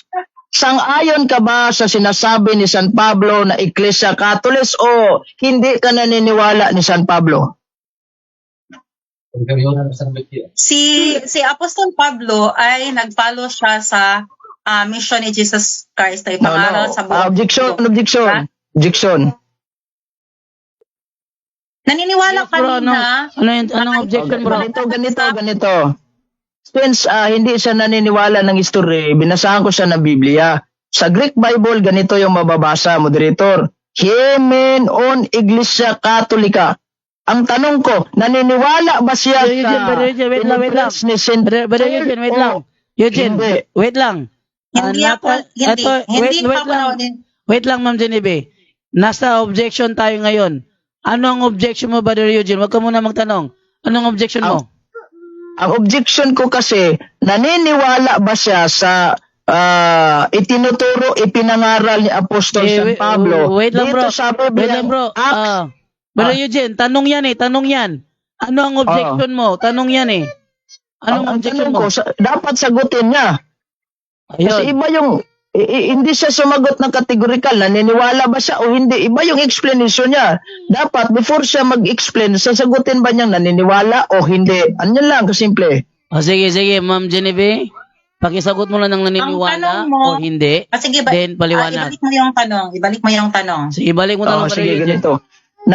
Kasi sinabi niya, the gospel is preached throughout the whole world. Ang ipinangaral ni San Pablo dito sa Biblia, Acts chapter 9 verse 31, Himinon Iglesia Katoliko. Ibig bang sabihin, naniniwala ka ba sa ipinangaral ni San Pablo o hindi ka naniniwala? Yes or no? Naniwala ako sa sinabi ni Apostol Pablo, pero hindi ako naniwala na ang Catholic ay yun yung true Christianity. Dahil ang Roman Church ay dinala ng kingdom na Roman Kingdom. Kung mabasa ninyo sa mga history na yun yung nakasulat na Roman Catholic Church is founded, that is because ang totoong church na founded by Jesus Christ ay tinago ang katotohanan ng Roman Kingdom. Dahil sila yung may kapangyarihan, sila yung powerful. Dahil sila ang fourth kingdom, no? Ang fourth kingdom na sa panahon ni Jesus Christ, ang Roman Kingdom ang may kapangyarihan. So pinakalat nila, no, kahit na sa kamatayan ni Jesus Christ, nagbigay sila ng salapi doon sa mga Jew. Time. Ang maipakalat sa ngayon ay hindi ang katotohanan. Nagiging universal ang Time na. Next question. Next question. Since naniniwala siya na ang ipinangaral ni Apostol San Pablo, Iglesia Katolika, okay na ba sa'yo, ma'am, na ang Iglesia Katolika talagay ito ang tunay na simbahang tayo ng ating Panginoong Jesucristo dahil ipinangaral po ito ni San Pablo? Wala namang sinabi doon sa Bible na Roman Catholic Church. Ang sinabi lang niya ay ipangaral sa buong mundo in accordance also to Matthew 28:8-19 na ipangaral sa buong mundo. Diba? So kung ano yan, dapat nating balikan ang Bible kung ano talaga ang sinabi. Okay, next question. So, balikan natin ang Biblia. Batay po sa Biblia, ano ang ipinangaral ni San Pablo? Iglesia Katolika o Church of God Seventh-day Sanctified? 1 Corinthians 15:19, ang iglesia na iaaniba ni Apostol Pablo. Objection, moderator. Yes, ano objection? Kategorikal, Isa base lang sa Biblia. Base sa Biblia. Sandali lang, ma'am. Sandali, ma'am. Base sa Biblia, Diba ano sinabi ang kay Tina? Wait lang, Ma'am Genevieve. Isa lang mag-object. Wait lang, Ma'am Genevieve. May objection kasi. Pag objection, basta religious debate, pag may objection, tigil talaga. No? So, Anong ganito, bro. objection mo, Brother Eugene? Ang ganito, tinanong ko sa base sa Biblia, ano ang ipinangaral ni San Pablo? Iglesia Katolika o Seventh-day Sanctified? Ayan. Yan po yung sasagutin niya. So, Kung pili lang siya, pag Iglesia Katolika, explain. Pag Seventh-day Sanctified, explain din. Oh, yan lang. okay. So, Yun yung sagot ko. wait lang, Mama. Ang ating viewers ngayon ay umabot na ng 435. 435 na ating live viewers ngayon. So, ang tanong ni Brother Eugene is categorical. Alin ba ang ipinangaral daw ni Apostol Pablo? Yun bang Iglesia Katolika ba daw o yung Church of God Seventh-day Sanctified? So, sagutin mo muna kung Church of God Seventh-day Sanctified, sabihin mo muna, then paliwanag. Or Catholic, Iglesia Katolika, sagutin mo muna din paliwanag. Sige, ma'am. Pakisagot mo na yung categorical question, then paliwanag. Meron ka pang 53 seconds to answer the question. Pareho tayong kakapit ni Apostol Pablo. Pero Ano ang sinabi ni Apostol Pablo? Hindi Roman Catholic Church, kundi kung saan siya na-convert, dahil yun yung inusig niya, no, sa Acts 8:1, inuusig niya ang Church of God. Tapos, because of the miracle of God, no, through Jesus Christ, sinabi na, ako ang iyong inuusig because He is the head. So, after He was converted by Jesus Christ, yun yung naging Church of God siya. Saan siya naging Church of God? Saang church yun? Acts 8, no? Ay sinabi doon na church sa Jerusalem, yun yung pinersecute niya, hindi yung church sa Roma. So Okay, again, time. Next question. Next question. Base sa Biblia, Novum Testamentum Latin, St. James chapter 1 verse 1. Epistolika Catholica Beati Jacobi Apostoli. Tama ba si San Santiago Apostolica Catholica? Tama ba siya?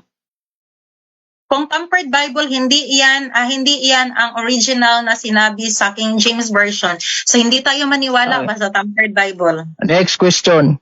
King James Version tayo. Base sa King James Version, ito 1611 original po ito. Time ba din? Okay, time na. So, natapos na ang second, Sayang. ang negative stand, no, natapos na. And then, ito na tayo sa, ang ating viewers na yun is umabot na ng 427 live viewers. Dito sa akin, concurrent viewers, 305. Oh, see? Dami nanonood talaga. Sobra. Okay. So, sa rebuttal stand na tayo. Ating unahin rebuttal stand again for 15 minutes. Yung si Brother Eugene. Sa kanyang rebuttal. Okay, Brother Eugene, 15 minutes. Ready ka na ba sa rebuttal stand mo? Go ahead. Sige, your Okay. rebuttal time will begin when you start to speak. 15 minutes. Salamat, Mr. Moderator. So, I was disappointed, no, na itong si ma'am, talagang, akala ko ba, I don't know kung pang ilan na itong debate nga sinasalihan niya, but nanonood po ako sa debate niya kay Dan Maasin. Kung ano talaga yung kwan niya. Objection Yung, o personal comment. Sige. Ilang ano yung objection, te? Anong Sige, objection, tuloy. Wag na lang yan. Go ahead. Sige. Ganito na lang. So, meron pa ba? Okay, ganito. So, yung hindi ko alam kung ito ba, alam niya kung paano makipagdebate.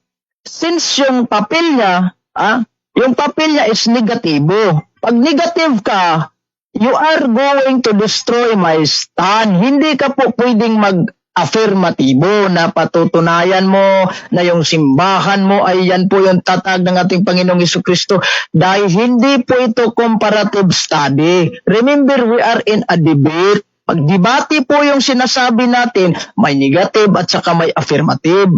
So since ako yung affirmatibo, so nag-present ako ng mga source, Biblia, at saka references. At hindi yung bias yung mga references Kasi libro ng DepEd, I don't know kung bakit hindi siya naniniwala sa libro ng DepEd. Sa Biblia, mayroon tayong binasa na talagang nagtayo ang ating Panginoong Jesucristo ng simbahan. Ngayon, ang trabaho sana niya is gigibain niya yung stand ko na kapag hindi si Kristo ang nagtayo, who is the founder of the Roman Catholic Church? Doon sa presentation niya, alam niyo ba, na nagbitbit ako ng pampatay lamok. Ayan hindi ko lang pinandar. Dahil hindi ho ako nakikinig sa mga banat niya. Dahil yung stand niya, affirmatibo. Pinatunayan niya yung simbahan niya, ang tatag ng ating Panginoong Jesucristo, which is hindi po siya yung affirmatibo.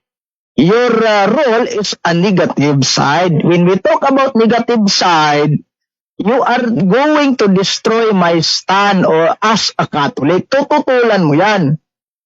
Diba, mag-present ka ng history. Nung tinanong ko siya kung hindi si Kristo ang nagtayo ng simbahang Katolika,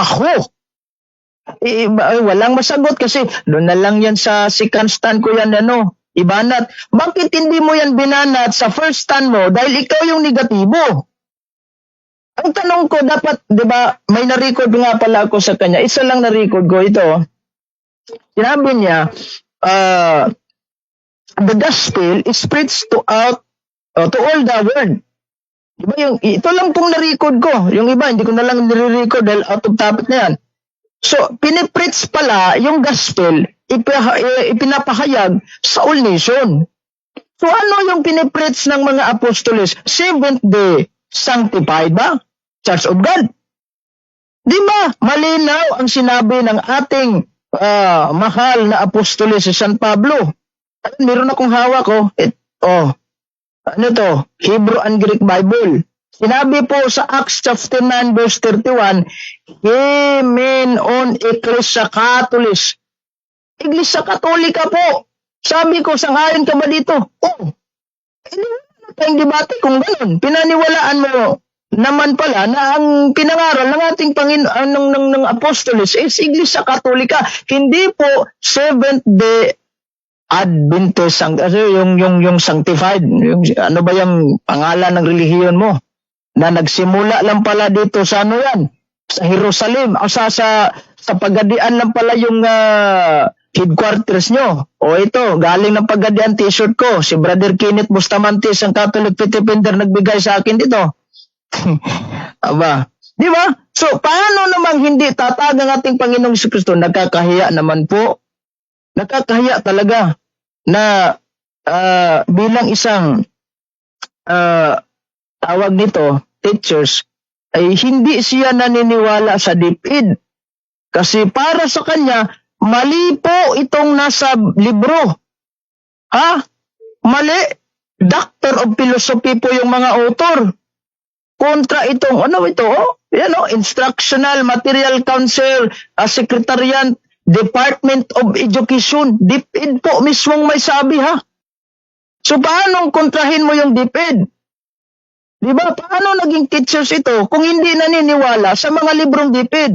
Meron pa ako, history yan Philippine history, na Roman Catholic Church founded by Jesus Christ in Palestine.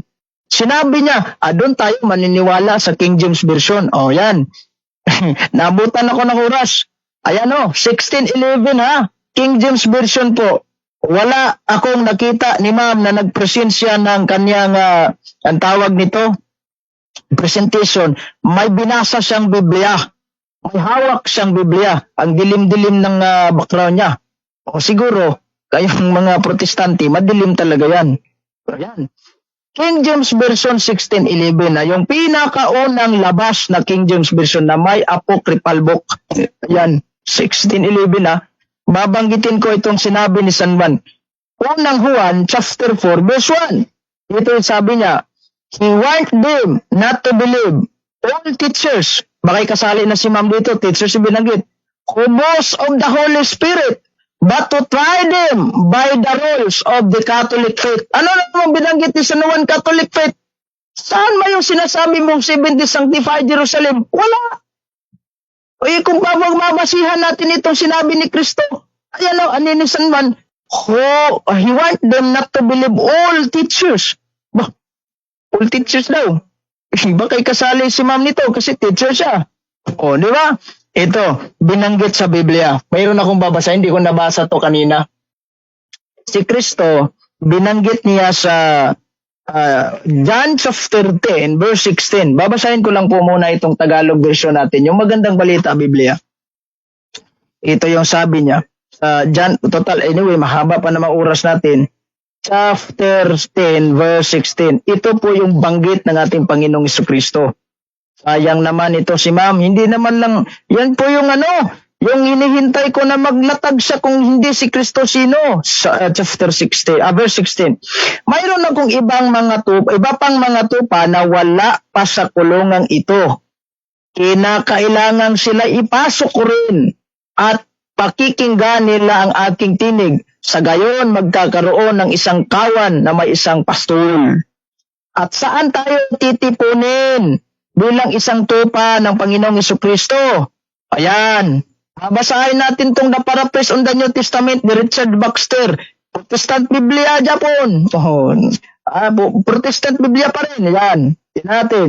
First, John chapter 10, verse 16.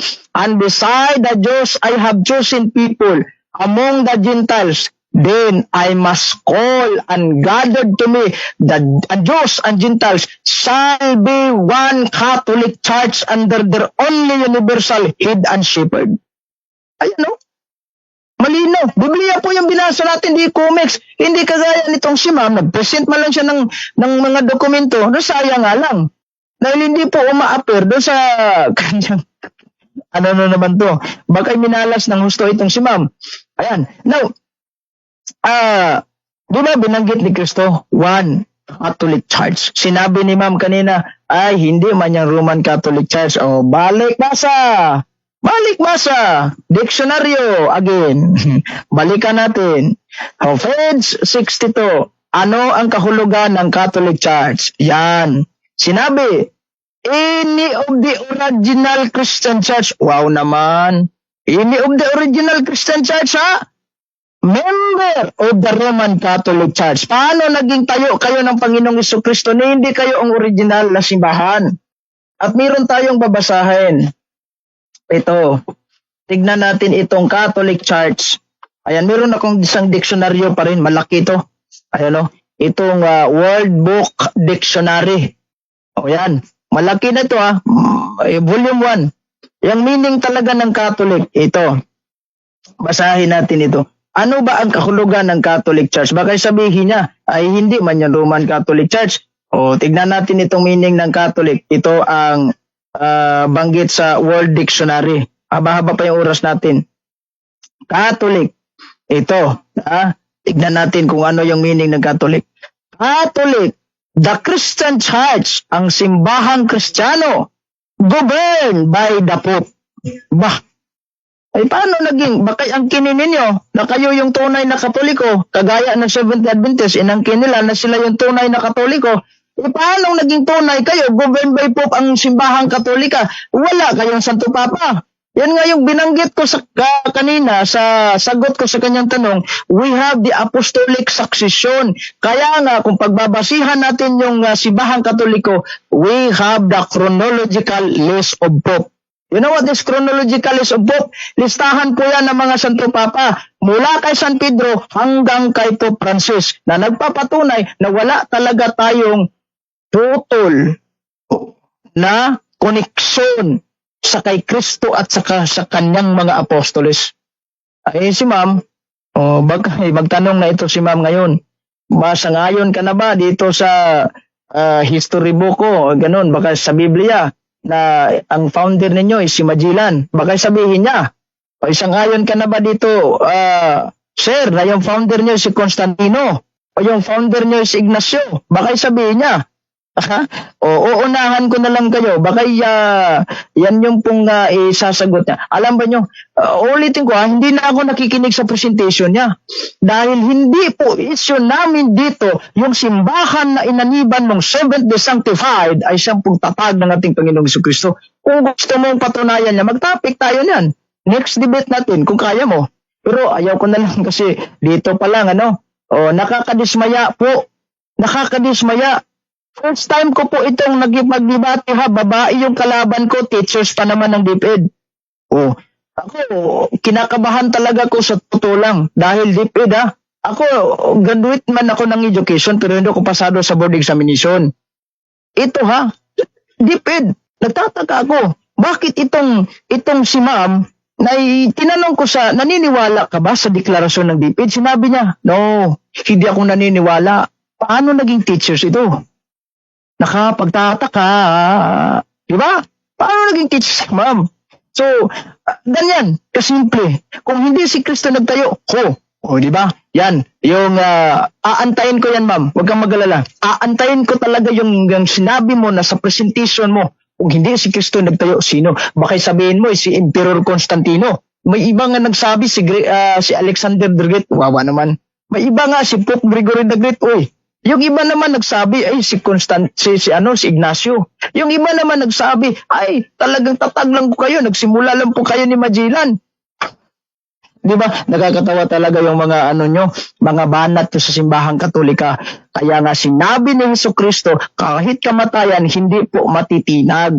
Matatalo lang po ako sa debating ito, ora mismo kapag mayroon kang standard source na nagsasabi Roman Catholic Church was founded by Magellan or Constantino or kung sino-sino tao pinaniwalaan mo.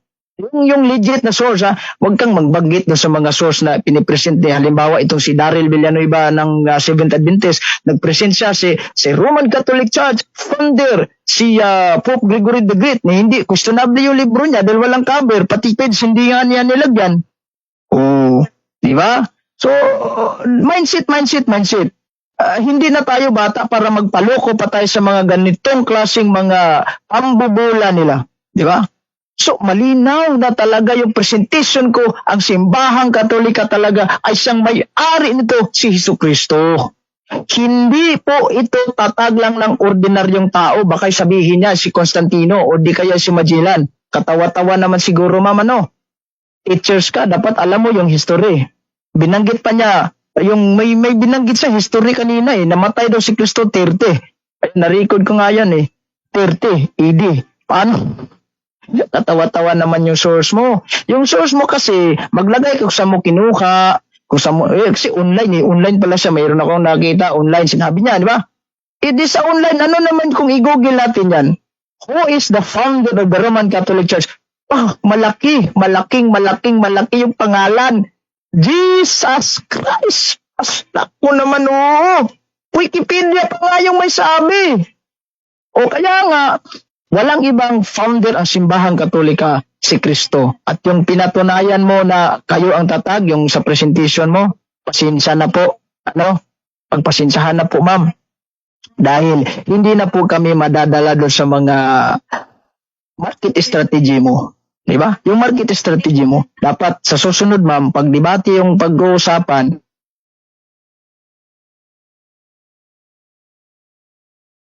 hello. Nawala si Eugene. nagdebate tayo, di ba?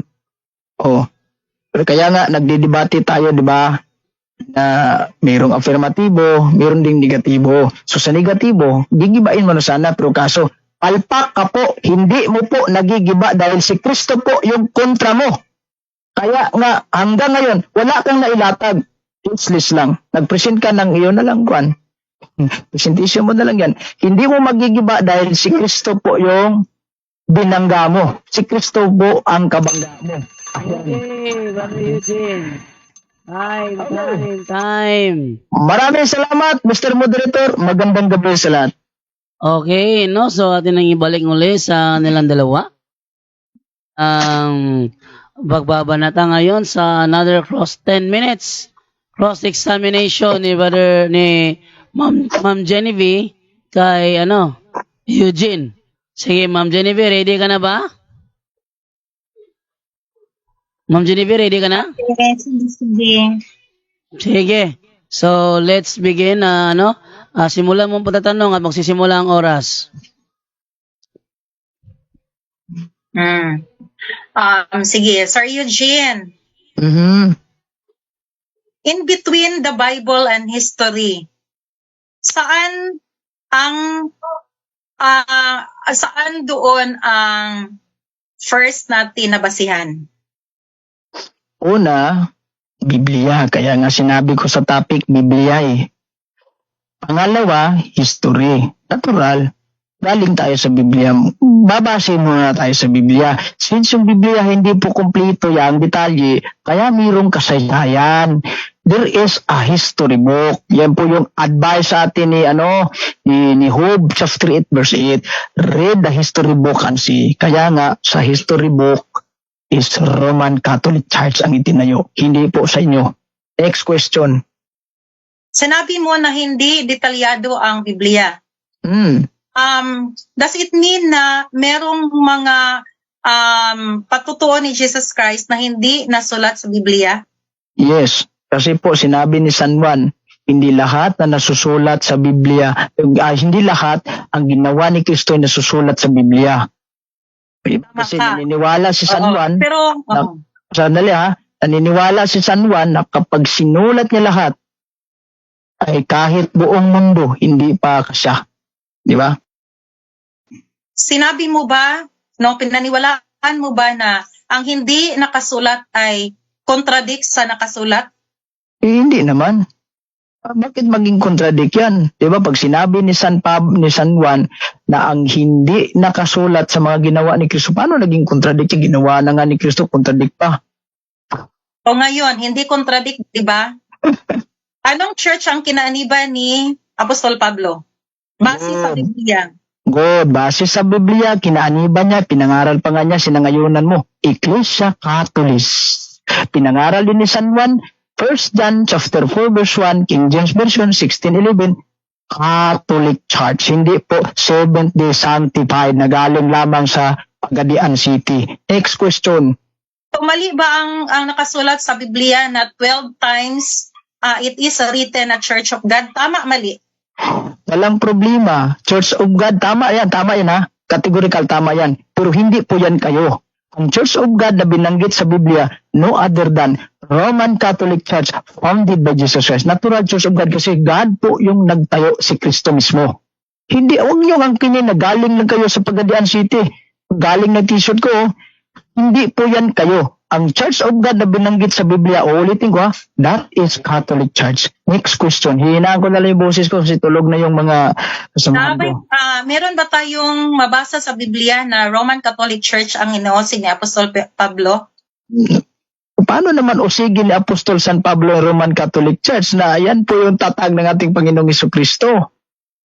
Oo. Dati, inusig ni San Pablo ang simbahang tatag ng ating Panginoong Jesucristo, which is, yan po yung Roman Catholic Church. Kaya nga yung umani ba si San Pablo, ipinangaral niya, Ecclesia Catholis, hindi po Church of God Seventh-day Sanctified. Paano naman mangaral si San Pablo na galing Pagadian? Hindi ba umabot si San Pablo sa Pagadian? Ano ka ba naman? Oo.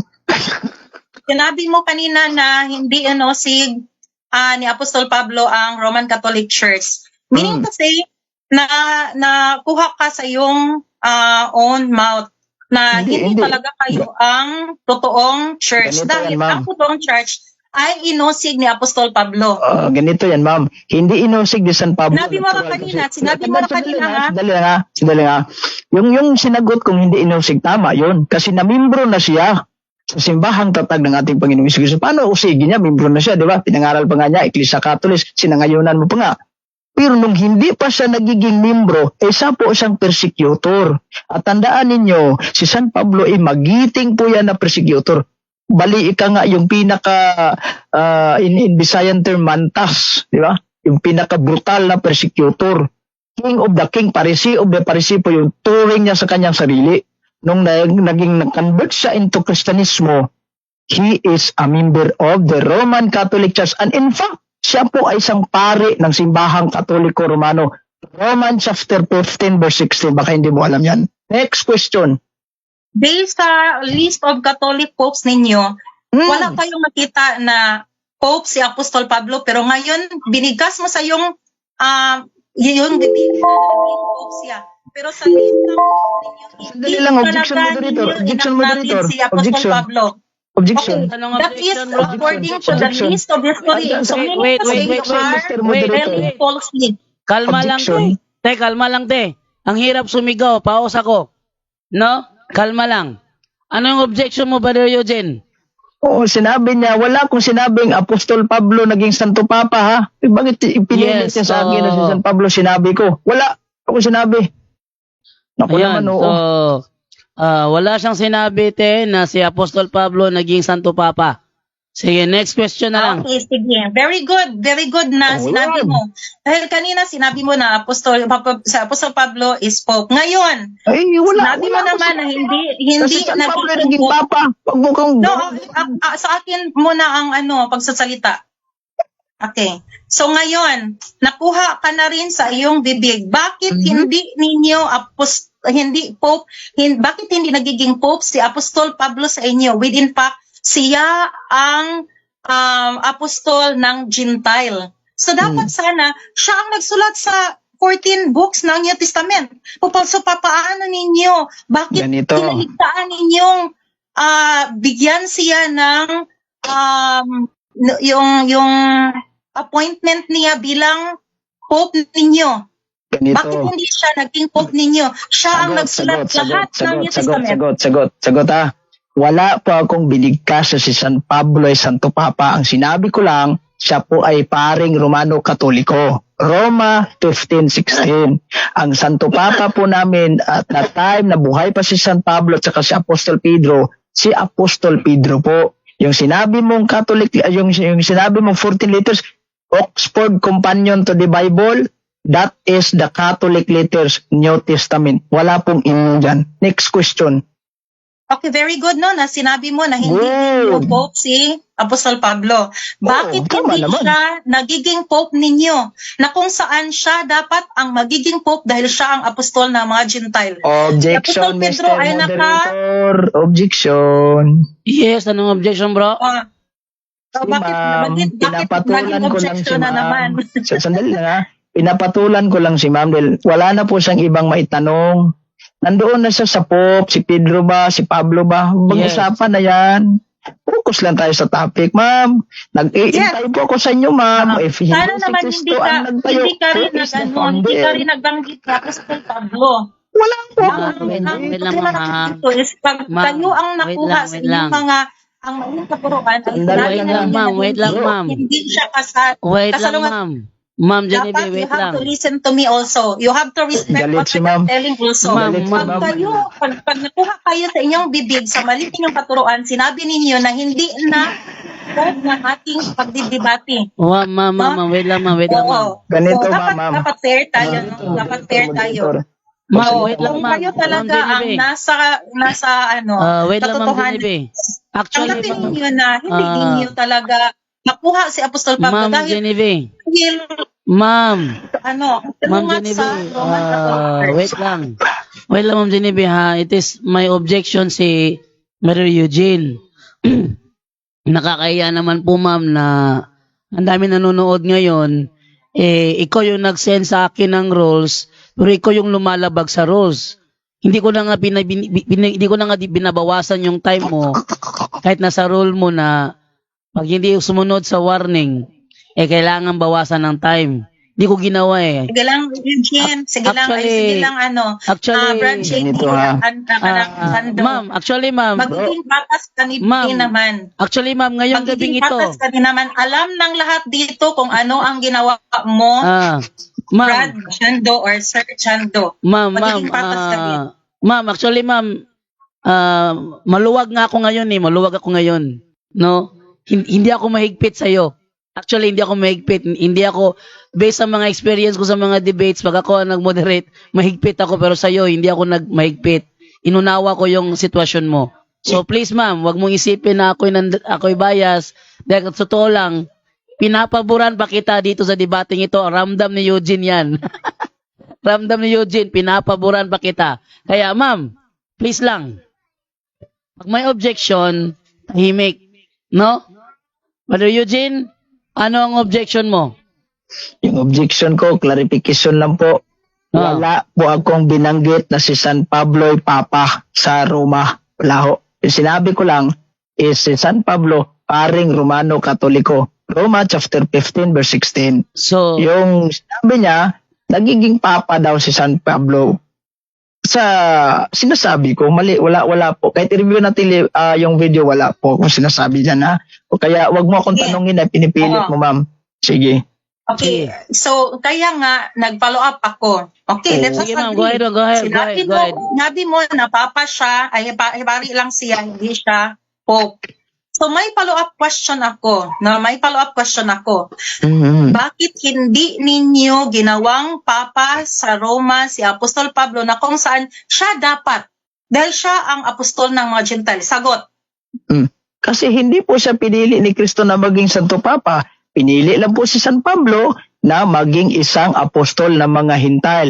At binanggit sa atin ng history, sinabi dito sa pahina 128, World History, ayan about 57 AD, there was a group of Christian in Rome. Sa Roma itself, led by Peter, Bishop of Rome and one of the original disciple of Jesus. Base sa ating page 38, ang paniniwala sa mga Roma ay si sa San Pedro ay ang first Santo Papa. Next question. Ako naman oo. Okay, dahil si Apostol Pablo ay ang apostol ng mga Gentile, talagang makikita natin na there is a broken link between the Catholic Church and to the church founded by Jesus Christ dahil sinabi ni Apostol Pablo na follow me as well as I follow Christ. So kayo, saan kayo nag-follow? Dahil hindi kayo nag-follow kay Apostol Pablo, hindi ninyo ginawa siyang Pope. Sinusunod naman namin siya bilang apostol at pare, hindi bilang Santo Papa, dahil hindi po siya ang Santo Papa at the time ng buhay pa yung mga apostol. Si San Pedro po. Dapat alam mo yan dahil si San Pedro lang po yung binigyan ni Kristo ng susi ng kaharian ng langit. Kaya kung ikaw sa'yo ma'am, kung ako sa'yo ma'am, ibahin mo na lang question mo ma'am dahil hindi po pag-uusapan natin dito yung Papa. Ano ka ba naman? Binanggit mo na naman, di ba, nag-follow up lang ako sa mga banat mo, Mr. Eugene, huwag kang patawa-tawa.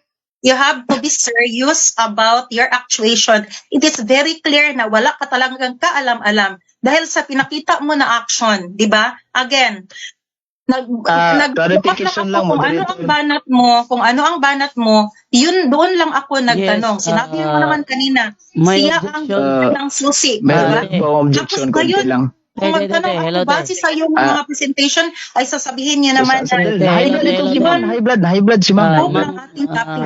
Ma'am, Ate makinig ka Genevieve, wala wait ma'am. lang. May objection si Brother Eugene. Ano objection mo, bro? Kasi bro, nagreklamo siya bakit daw ko tawa ng tawa. Ganito ma'am, pasensyahan na muna ma'am ha. Kasi ma'am, natatawa talaga ko sa mga tanong mo na out of topic, sa mga wala talagang ma'am, walang kakwenta-kwentang tanong na hindi man lang kasali sa topic natin. Topic natin, True Church and the Founder, napunta ko doon si San Pablo, bakit hindi ginawang Santo Papa? Ibang usapan na yan ma'am. So kaya nga natawa ako sa iyo. Pagpasensyahan na muna ma'am kung natawa ako ma'am. Dahil hindi ko mapipigilan. Sa susunod, i-mute ko na lang itong It is very microphone. easy to claim, no? Sir Eugene, it is very easy to claim na tatag kayo ni Jesus Christ. Pero dapat, di ba, kung magkaso tayo, hindi lang puro sabi na, ako ang hindi guilty. Dapat meron tayong mga suportang mga evidences. Kaya yung mga binigay ko ay just are evidences that will support na hindi talaga kayo tatag. So, dapat huwag kang patawa-tawa dahil ang sinabi ko lahat ay nasa Biblia. No? Sir Eugene, buksan mo ang iyong isipan, Sir Eugene. Huwag kang patawa-tawa. Sinabi mo, you are exposing your pride. Sinabi mo kanina, hindi ka nakinig sa mga presentasyon ko. That is a very good sign na meron kang pride within you, Mr. Eugene. So dapat tandaan mo, Mr. Eugene, ha? We are here. We have to be open-minded. Remember, sinabi kanina, no? High blood si ma'am. Magtanong ka na lang ma'am. Magtanong ka ma'am. Huwag kang ano ba naman to? Sir Eugene, kung ikaw ang babanat, no? Bakit maging Okay. Time na. Sir Eugene, Time na, ma'am. wala akong sinabi. Ubusan na Pero time, ngayon, ubusan na time. nagsalita ako base sa Biblia. Ma'am, time na. Ang hirap sumigaw. Pause ako ngayon. At saka, maingay pa si Divine. Dapat siya pagalitan, Mr. Jando. Dapat siyang pagalitan. Ma'am. Actually, ma'am, ito ang oras mo para magtanong. Ang ginawa mo, Yes. inubos mo ang time mo. Binanatan mo si Eugene Gapo, hindi ka nagtanong. Okay, ma'am, ha? Mr. Jando, makinig ka rin. Nagtanong ako, pero ang kanyang mga sagot ay hindi daw dapat kong itanong. May ganyan ba? Nagtanong lang ako ng question sa kanya. About, no, sinabi niya, si Pedro ay susi, no, si susi siya, yung binding and loosing. At ngayon, yan yung tanong ko kanina, pero pag ako magtanong na, Ma'am sinabi niya, Genevieve, hindi na yun Ate scope. Genevieve, Diba? actually, ma'am, mga inubos mo yung time mo, ma'am, sa side comments at mga banat kay Eugene Gapo na ang role mo ngayon Marami din naman siyang side comment, hindi mo pinansin. Marami siyang side comment. ma'am, Alam mo yan. ito kay mama, actually, hinayaan ko na lang eh. Hindi nyo masasabing ako'y bias ngayong gabi ha. Sa totoo lang, pinaburan ko si Ma'am Genevieve ngayon at naramdam ni Eugene niya na pinapabayaan ko na lang si Ma'am Genevieve. So hindi ako bias ngayong gabi. Siguro sa side ni Eugene, bias ako. Pero sa side ni Ma'am Genevieve, hindi. Huwag niyo akong Bakit Mr. Eugene, no? Pasalitain mo dami naman ako. Pag siyang bumanat, hindi ako nag-object. Hinayaan ko siya kung ano ang mga sinalita niya. Pero kung ako ang magsasalita, palagi siyang nag-object, palagi siyang object. Kaya napataas yung mga sinalita ko. Dapat ay kung salita ko, isalita ko. Sige na. Hinayaan ko siya sa kanyang mga kapatutsada. Hindi ako Ma'am nagsalita. Genevieve, sige na para makapag-move on na tayo. No? Ano na tayo? Move na tayo ngayon sa sa rebuttal stand mo ng 15 minutes. Wala. Sige. So, I hope naman doon na sa ngayon lang, Now, excuse me for a while, naglobat ako. Sana naman din, magrespeto naman tayo. Dahil we both agree with Sir Eugene, nagagamit kami ng PowerPoint. Meron Mamaya. sa chat box namin. Nag-agree Iyak na siya. yan si ma'am. Nag-agree siya. Alam niya na may PowerPoint. 'Di ba? Alam niya dahil sinabi ko din sa kanya mag-prepare ka ng PowerPoint. Sa ngayon sabihin ninyo na hindi ninyo alam na may PowerPoint Ma'am, wait lang ma'am. Bigay ko muna sa iyo ang 15 minutes na rebuttal stand mo sa ni Brother Eugene. And then ako yung magpapatigil lang pag may objection, okay? Eugene, nagpasensyahan mo na ako ha, kay lang eh. Medyo Okay lang, bro. dito Okay muna lang. ako kaya Wala namang ating problema. unawain si Ma'am Genevieve. Okay. Okay. Excuse me for a while. Please give me also my time. Kahit na anong sabihin ninyo, kung hindi kung wala ako sa topic, wag din ninyo pagsabihan na wala ako sa topic. Let every soul decide or judge which is which. Okay, ma'am. Okay, ma'am. Sige. So, okay. So, move na tayo ngayon sa 15 minutes na rebuttal stand ni Ma'am Genevieve. Okay, sa topic na patutunayan na si Jesus Christ ang founder ng Roman Catholic Church. Ito ang kanyang rebuttal stand. Sige, Ma'am Genevieve, for 15 minutes, get ready. Okay, excuse me. So ang Jerusalem Church of God, no, kung hindi pa ako nagsalita ha. Nag-prepare muna ako sa aking PowerPoint. Sige, mag-prepare ka muna, ma'am. The Jerusalem Church of God is not debating vain arguments. Na katulad Sige. ng ninyo we are seriously sharing to you what is really the truth, no? Ma'am, wait lang ha. I-save mo na lang yung sasabihin mo ngayon, hindi yung nakatigil yung oras tapos nagsasalita ka, hindi ko hinano kasi wala ka pa nag-start. Save mo na lang yan, i-prepare mo na yung presentation mo, prepare mo na lang, at saka na magsalita pag ready ka na dahil, Brother Eugene, babayaan na lang natin, let's move na lang para matapos na yung gabi na. Antok na yung mata ni Eugene ramdam ko antok na mata ni Eugene. Tsaka si Divine Okay dito, lang yan, okay apurado lang yan. na rin. Sige, Ma'am Genevieve, Okay. for I would 15 minutes. Ready ka na?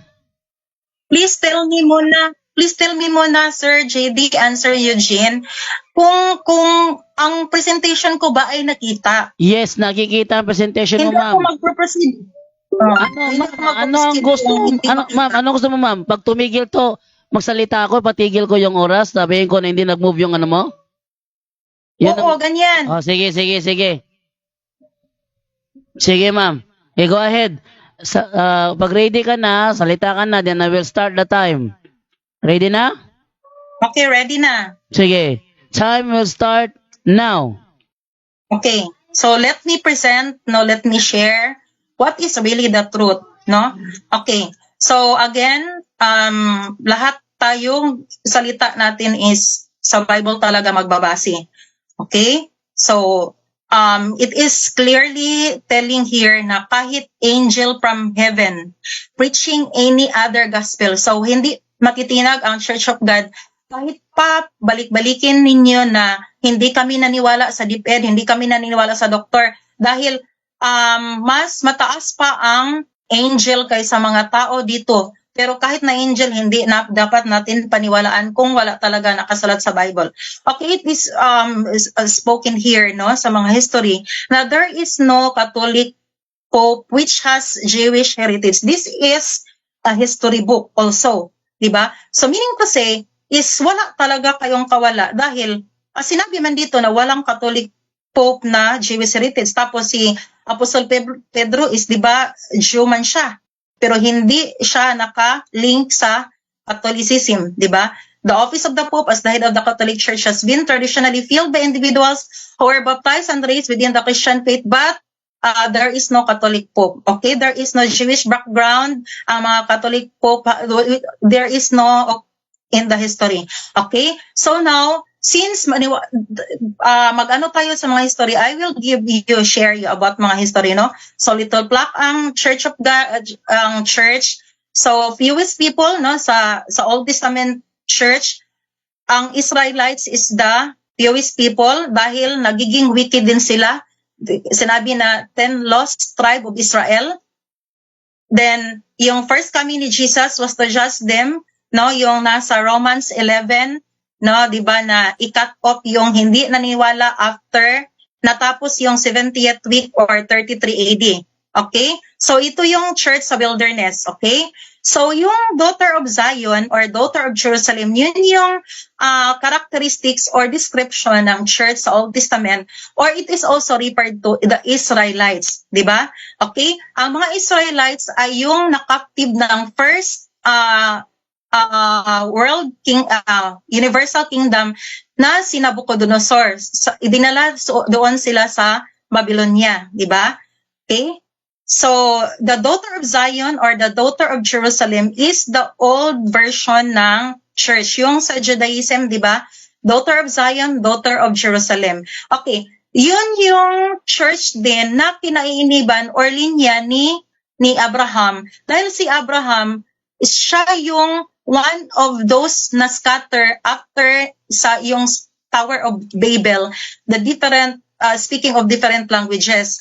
Kinuha siya, napunta siya doon sa Israel.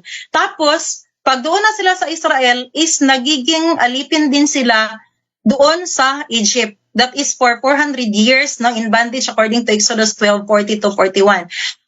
And then again, yung nakaptive na naman sila ni Nebuchadnezzar for 70 years.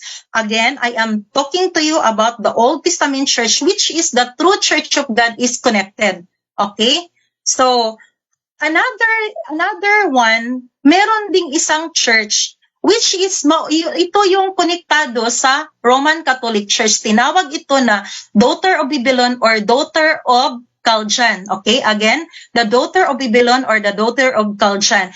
Meron tayong mga history din na nagsusuporta patungkol dito. Okay, so take note ha, daughter of Babylon, the daughter of Chaldean, which is again connected to this Catholic Church, which is, no, dito sinabi, Chaldean sister. Hindi lang ito basta-basta na connect without any reason. Talagang ma-fulfill talaga kung ano ang sinabi sa Bible, na mailahad talaga kung ano, kung sino yung false Christianity or the false church. So this is associated with Catholic Church, yung Chaldean Church, di ba? So the word that the Lord spake against Babylon, against the land of Chaldean, so that is opposite. God is against to the church, katong daughter of Babylon or daughter of Chaldean. And take note, no, tinawagin itong whoredom, portrayed upon the wall. Ang iyahang color, makita nimo vermilion. Okay, take note. The Chaldean portrayed with vermilion, which is scarlet, di ba? Okay? And then, ang kaning mga church sa una is characterized with idolatry and polytheism. Okay? Idolatry and polytheism. Meaning to say that makita talaga natin na yung church, Catholic Church is talagang na-link doon sa daughter of Chaldean. Now let's proceed to, these are the evidences, no, na hindi talaga tatag. Again, we are not only claiming na tatag tayo, we will not also consider those mga history dahil doon tayo sa Biblia. Okay, take note, there are two contrasted church in the Bible with different characteristics. Sinabi ng Catholic na si Mary daw ang woman na binanggit sa Revelation, which is very wrong dahil ang woman dito is not Mary, but that is church. Therefore, Catholic is wrong. Again, we are talking about the church founded by Jesus Christ in which meron kayong Mary. Dahil pinaniwalaan ninyo na ang Revelation 12 is all about Mary. Okay? I hope nag-run ang aking PowerPoint din. So, take note ha, pinanggit dito na ang Revelation 12:1-2, this is a woman clothed with the sun. Her crown of 12 stars. So sa Old Testament, there are 12 tribes in the Old Testament. Ito yung nanganak ng isang lalaki, di ba? Na kung saan even sa kanyang birth is tinutugis na siya ng Roman Empire na kung saan nakakabit ang Roman Catholic Church. Okay? So again, ito yung yung daughter of Zion or daughter of Jerusalem, which is the Jerusalem Church of God na iniba ni Apostol Pablo na tinatag ni Jesus Christ. Okay? And another thing is, itong church na ito, kaya hindi kami nakilala sa buong mundo dahil tinugis ng Roman Empire, which is the fourth kingdom, na nag-govern ngayon, na dala-dala ang Roman Catholic Church. Tinutugis ang Church of God for 1,260 days, or 1,260 years. Okay? Which is, kung sa history natin is 538 AD to 1798. Okay? And the other church, which is the Babylon or the daughter of Chaldean, which is yung nakalink ang Roman Catholic Church, ito yung merong 7 heads and 10 horns. No, okay? Makita natin dito, no? Amazing facts. The Roman kingdom is divided by 10 nations, which is the 10 horns, and the 7 heads, which is the 7 hills. So, hindi ito basta-basta lang na nagiging konektado. Ito talaga ay fulfillment, di ba? Okay? At tinutugis si Jesus Christ mismo sa panahon ng kanyang pag-anak at also sa kanyang kamatayan dahil Roman Church talaga ang pumatay kay Jesus Christ in unity with the scribes and Pharisees, which is called by Jesus Christ na mga hypocrites. Okay? And the Roman Catholic Church, it is called the Great Four that sitteth upon many waters. What is this many waters? This is the people, the multitude, the nations, the tongues. Meaning to say, link or align talaga ang kinapitan ninyo na sinabi ninyo, universal church. Dahil mismo dito sinabi na ang Great Four, which is the Catholic Church, ay nag-sit sa all nations, universal. No, ito yung babaeng patutot na sinasabi dito sa Revelations 1:17. Meaning to say, this is universal. And the woman which thou sawest is that great city which reigneth over the kings on earth. Yes, that is the Vatican City of the Roman Catholic Church. Again, universal church. Okay? And the woman that was arrayed by purple and scarlet, deep with gold and precious stone, hindi natin makakaila na ang Roman Church talaga ay having this purple and scarlet, di ba? Okay? Then, this vermilion is the color also of the Chaldean Church. Okay, di ba? The Chaldean Church is vermilion, and if you are going to search internet, ang vermilion is the same color as the scarlet, which is the color also of the Roman Catholic Church. Okay? And another thing is, ang pagkakonektado dito sa Babylon the Great, the mother of harlot and the abomination of earth, which is in the Isaiah 47, that refers to the virgin of Babylon, the daughter of Chaldean, na kung saan tinawag ang Babylonia na mother dahil ang daughter ngayon ay yung Roman Catholic Church na sinabi na yung babaeng patutot. Okay, ano ang nangyari sa babaeng ito? Nag-persecute siya sa Church of God. Again, kaya hindi kami nakilala dahil tinago ang katotohanan patungkol sa amin. Okay? And the prophecy fulfilled that the fourth beast, which is now governing in the entire universe, is called the dreadful, terrible, strong, exceedingly, no? At saka, sila ang nag-change ng times and laws. Wala tayong makaila. Ang Roman Catholic Church talaga ang nag-change from Saturday to Sunday, at from sunset to midnight para matago yung katotohanan patungkol kay Jesus Christ. Yun yung mga escape nila para matago talaga. Dahil again, business talaga ang pinaka main purpose ng Catholic, no? Yung basta maraming mga ginawa sila na sa ngayon, even sa ngayon, no, na ano. So ito, no, yung sinasabi ko na change from sunset to midnight, which is sa Bible is sunset to sunset. Okay? So maraming ginawa sila. Marami ito mga patutuo. Okay? Again, it is fulfilled by the Roman Catholic Church. Again, this is the very same reason, no, na how important is the description about the persecution of the Church of God, which lasts for 1,260 years. Imagine that. Kaya na instill sa heart and mind of the all people in the earth na talagang Catholic Church daw. Kasi how long na natago ang Church of God? Okay? Sinabi dito, no, sa prophecy, a time, times and a half a time. And dito sa mga sa Revelation, sa Revelation 12:6, sinabi dito na 1,260 years, which is the same as 42 months. So maraming sinabi dito dahil ganyan ka-importante ang prophecy ng Panginoon about this whole church. So again, no, ito yung mga patutuo natin, the time, times and half a time, 42 months, and this is all about ito.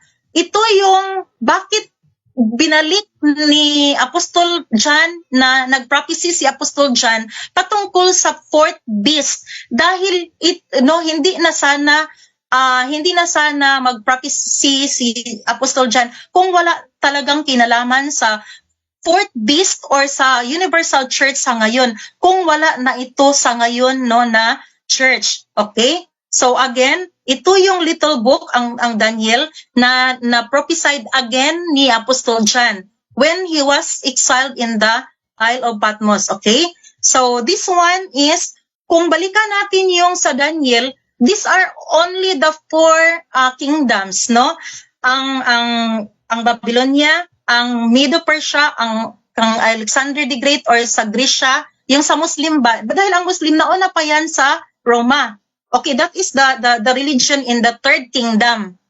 Pero yung sa fourth kingdom na ang Roman Empire, na dala-dala niya ang Roman Church, which is ngayon ang pag-govern ng Roman Church or Roman Kingdom or Universal Kingdom, na kung saan pagdating ni Jesus Christ, ito yung church na i-destroy niya, ito yung kingdom na i-destroy niya. Sinabi doon na sa mga araw nitong mga hari ay magtayo si Jesus Christ ng kanyang kingdom, na siya mismo talaga ang maghahari or mananahan.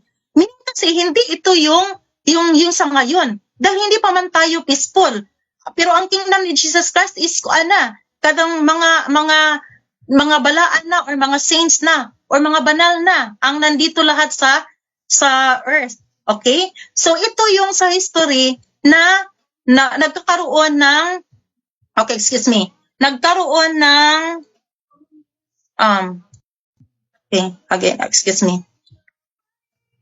nakita pa ba yung presentation? Yes, ma'am. Nakikita pa, ma'am. Okay. So ito yung 1,360 days na kung saan yung nag-unite ba, yung sinabi ninyo na ang si Jesus Christ ang nagtatag ng Catholic, hindi. Dahil talaga, yung si Constantine talaga yung nagtatag, no?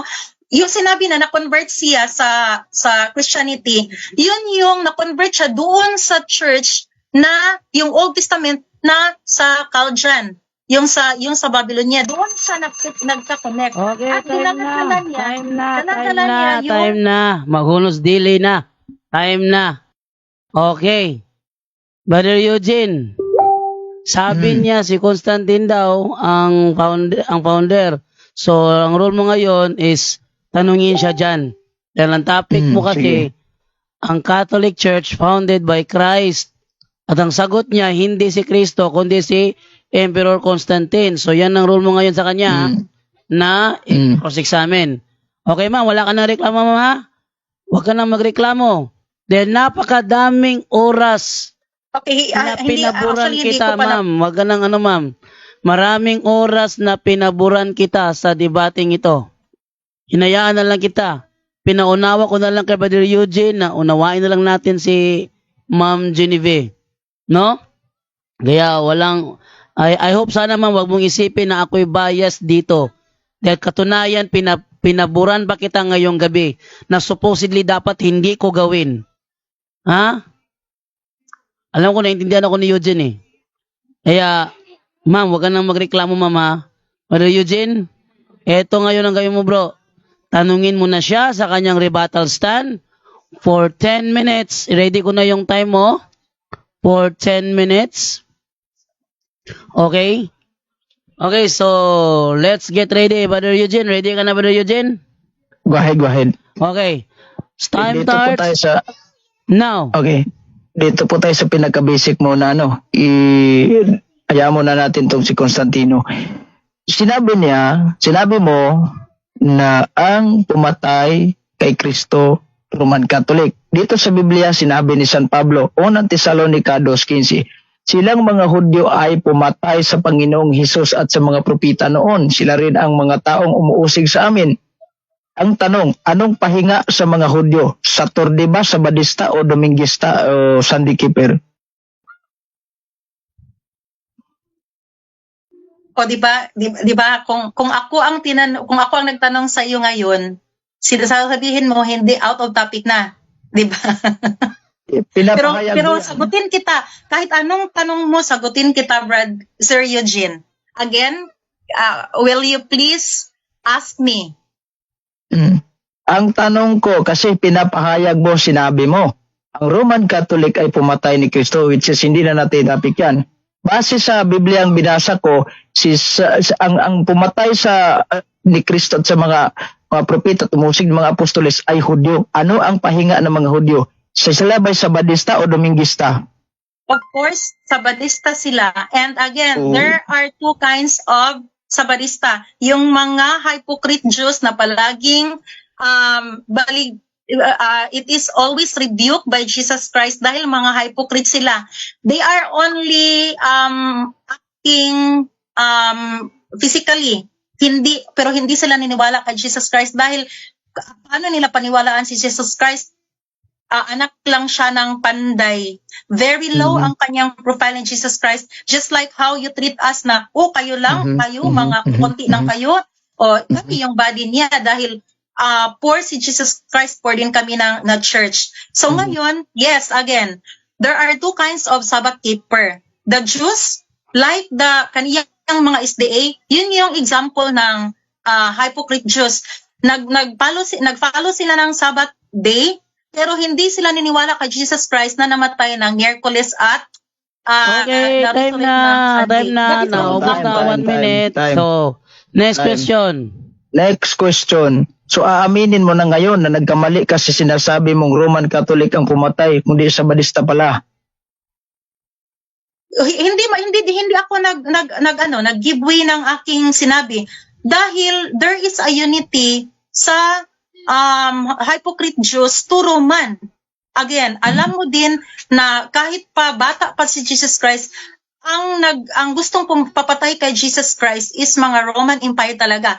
Kaya pagdating sa tamang panahon na kung saan si Jesus Christ ay binitray, ano yung betray? Nagbetray yung mga brethren niya, yung brothers and sister man niya, yung mga hypocrite na Jews.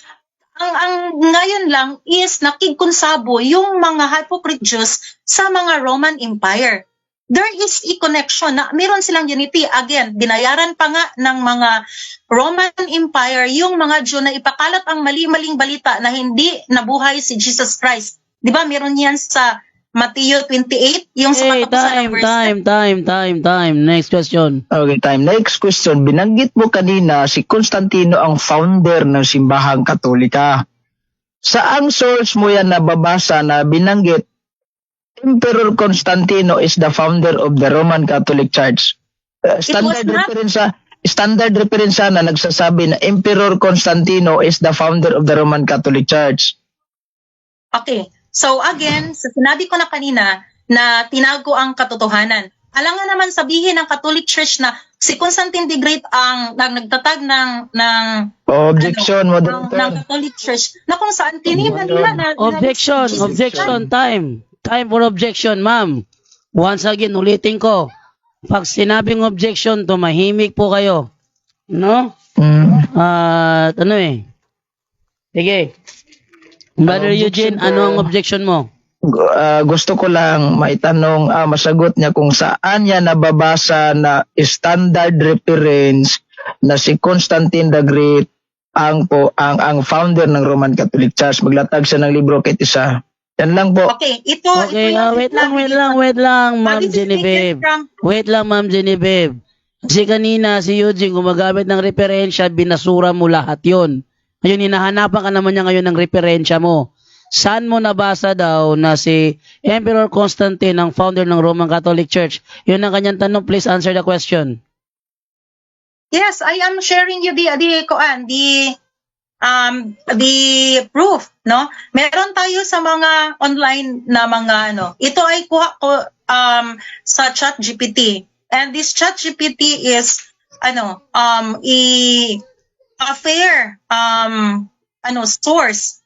Again, hindi tayo magkuha doon sa Bible dahil hindi man talaga natin makuha yung dahil I am an opposition. So, ang sinabi ko dito is based sa mga history na si Constantine the Great ay siya yung significant figure ng Roman history and his contribution had profound impact. Again, take note na sa panahon ni Constantine the Great, siya yung Okay, time, Brother Eugene.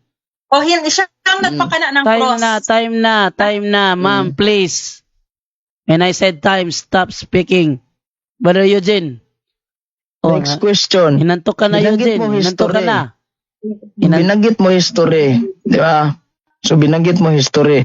Base sa history, before ni Constantino, mayroon namang maraming Santo Papa mula kay San Pedro hanggang sa taong si Constantino po ay nagiging isang emperor. Aaminin mo ba na mali yung sinabi mo na ang simbahang Katolik ay tatag talaga ni Emperor Constantino samantalang mayroon ng mga list of pope before ni Constantino simula kay San Pedro? If we are going to trace sa history, walang kinalaman si Constantine, hindi sila nakalink. No, there are many sources na kahit baliktarin mo pa ang kung saan kung nakalink ba si Constantine doon sa Church of God, wala ka talagang mabasa based sa mga history. Kaya kung sabihin niyo na meron ng mga pope, meron na kayong mga pope dahil nag-establish man kayo ng mga pope na ni-connect ninyo kay Apostol Peter. Pero ang totoo talaga is wala talagang connection. Okay? Meron tayong mga sources dito na kahit i-search mo pa, sino ang nag-convert kay Constantine the Great?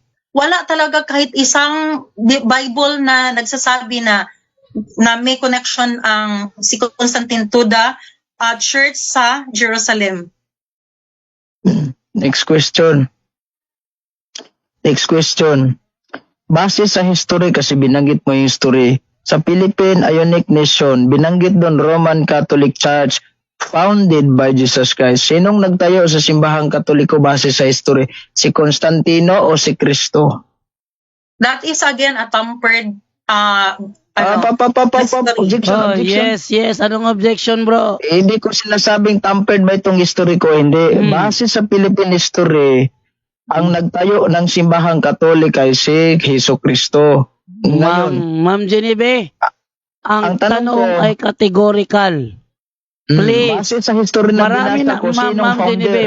Ma'am Genevieve, marami ng rules ang nilabag mo. na dapat sana kanina pa kita binawasan ng oras.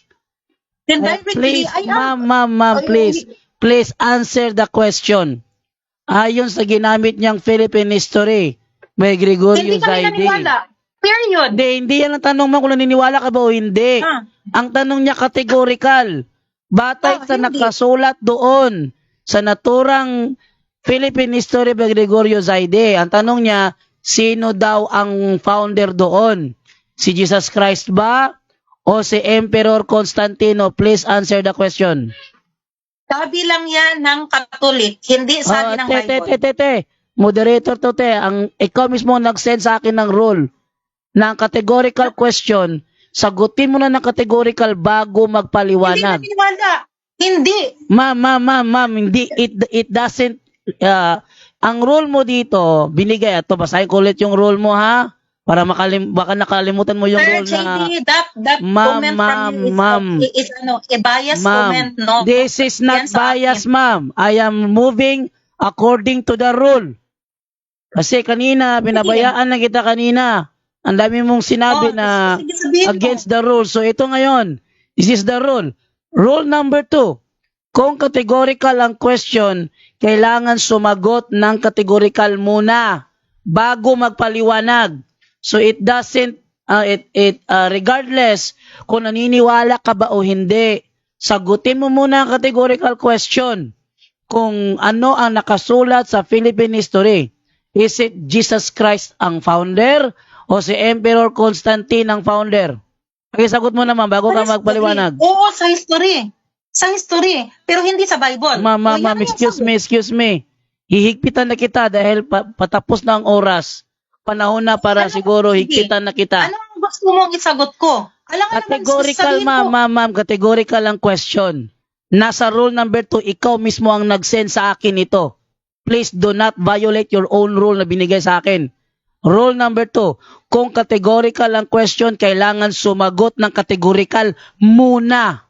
Categorical Actually, muna. that is your rule, no? Actually, that is No, your rule. this That is not my taken rule. from Eugene's Ikaw rule. ang nag-send sa akin ito. Yes, that is from Bago the rule tayo na- nagsimula, sa ma'am, Manawati. tinanong pa kita kanina, sumasangayon ka na ba sa rulings at nag-yes ka? At sumagot din ako na hindi ako naniniwala. Hindi, Pero ma'am, pag-problema ma'am, hindi ako regardless. naniniwala. Ma'am, Anong gusto mong sabihin? Ma'am, Anong gusto ma'am, isagot ko? regardless kung naniniwala ka ba o hindi, ang categorical question sagutin mo. This is your rule. Hindi naman, di ba? Oo, Oh. hindi ako naniwala. Ang categorical Very ay ito. simple. Ma'am, ito ang tanong niya, ma'am, na gusto niya sagutin para categorical. Kahit sa panghuling pagkakataon, ilalabas ko na kung sino ako as a moderator. No? Ito ang tanong niya. Ang tanong niya, ano ang nakasulat sa Philippine history by Gregorio Zaide? Si Jesus Christ ba ang founder o si Emperor Constantine ang founder? Yun ang sagutin mo, ma'am. Pag sabihin mo, Jesus Christ, then paliwanag mo, hindi ka naniniwala. Sagutin mo muna, Emperor Constantine, kasi yan ang nakasulat. Ganon. Ako na magtuturo sa'yo. Sabihin mo, Jesus Christ, hindi ako naniniwala dyan kung yan ang gusto mong isagot. Sige, sagutin mo na ng Hindi ako categorical. naniwala na si Jesus Christ. Ma'am, Yun yung ma'am, mga categorical explanation. muna, ma'am. Categorical muna. May categorical ka Ang pagpipilian. categorical is that is, di ba, yes or no? Pero yung No, tanong no, mo, hindi ano siya ang nakasulat? Ma'am, hindi siya You have to be nakategorical, corrected ma'am. with your question. Ma'am. Dahil yung categorical, yes or no lang dapat ang Hindi sagutin siya mo. Pero yung tanong mo nakategorical is ng hindi yes answerable or sa no. Ma'am, hindi siya You have nakategorical to be ng corrected. yes or no. Ang categorical niya, ayon sa mababasa sa Philippine history, sino ang founder? Walang yes or no, sa ha? mababasa. Walang sa yes. mababasa sa Oh, history, ma'am. it is Jesus Christ. Ma'am, walang yes or no sa tanong. Ang tanong niya, base sa ginamit niyang Philippine history, sino ang founder? Jesus Christ or Emperor Constantine? Doon ka mamili sa dalawa. Hindi Please. naman talaga dapat. Ito yung mga vain arguments. Alam mo na hindi ako naniniwala ng mga history. Excuse me, ma'am. Hindi Wag mo, kami naniniwala. ma'am, wag mong sabihin na vain arguments dahil nasa rule ninyo yan. Rule number 2. Eto ako. Sir JB, ano ang sinagot ko? Kung ikaw ang pasagutin ng sinagot ko, ano ang sagot ko? Kung ibabate ko sa sagot mo, ma'am, ganito. Ah. Ayon dyan si Jesus Christ, pero hindi ako naniniwala. Ganon. Oh, yes. Hindi ako Sige, naniniwala. sagutin mo muna. Categorical question muna, sagutin mo muna. Eto ang tanong. Sa Philippine History by Gregorio Saidi, tanong ni Brother Eugene, sino ang nakasulat na founder? Si Jesus Christ o si Emperor Constantine? Categorical question. Mas biyasi categorical ay sagot. Binasa ni Sir Eugene, Jesus Christ, pero hindi kami naniwala. O, ganyan. Sa binasa ninyo. Pero sa binasa namin sa Bible, hindi si Jesus Christ ang nagtatag ng Roman Catholic Church. We have many proofs. Again, it is not only by claiming. Dapat meron tayong mga ebidensya. Kung isa again ha, kung magkasuday ta, moingon ra tag, ako maikuan. Pagkahuman, wala kay mga ebidensya. No, it's not the way of validating the reliability and validity of the truth. It should be supported by evidences. Next question. So, base sa Biblia, ma'am. Base sa Biblia, sabi mo, sa Biblia magbase. Base sa Biblia, saan natin mababasa sa Biblia na si Constantino ang founder ng simbahang Katoliko? Base sa Biblia, ha? Kasi Biblia sabi mo, hindi mababasa sa Biblia. So, saan sa Biblia na susulat at mababasa si Constantine the Great is the founder of the Roman Catholic Church? It is prophesied in the book of Daniel na ang Roman Empire ang mag-govern sa whole world, and he will carry with her a church. No, di ba? So, yun yung patutuo. Hindi naman pinangalanan dito sa Bible. Prophecy yan. And again, it is fulfilled by the Roman Catholic Church.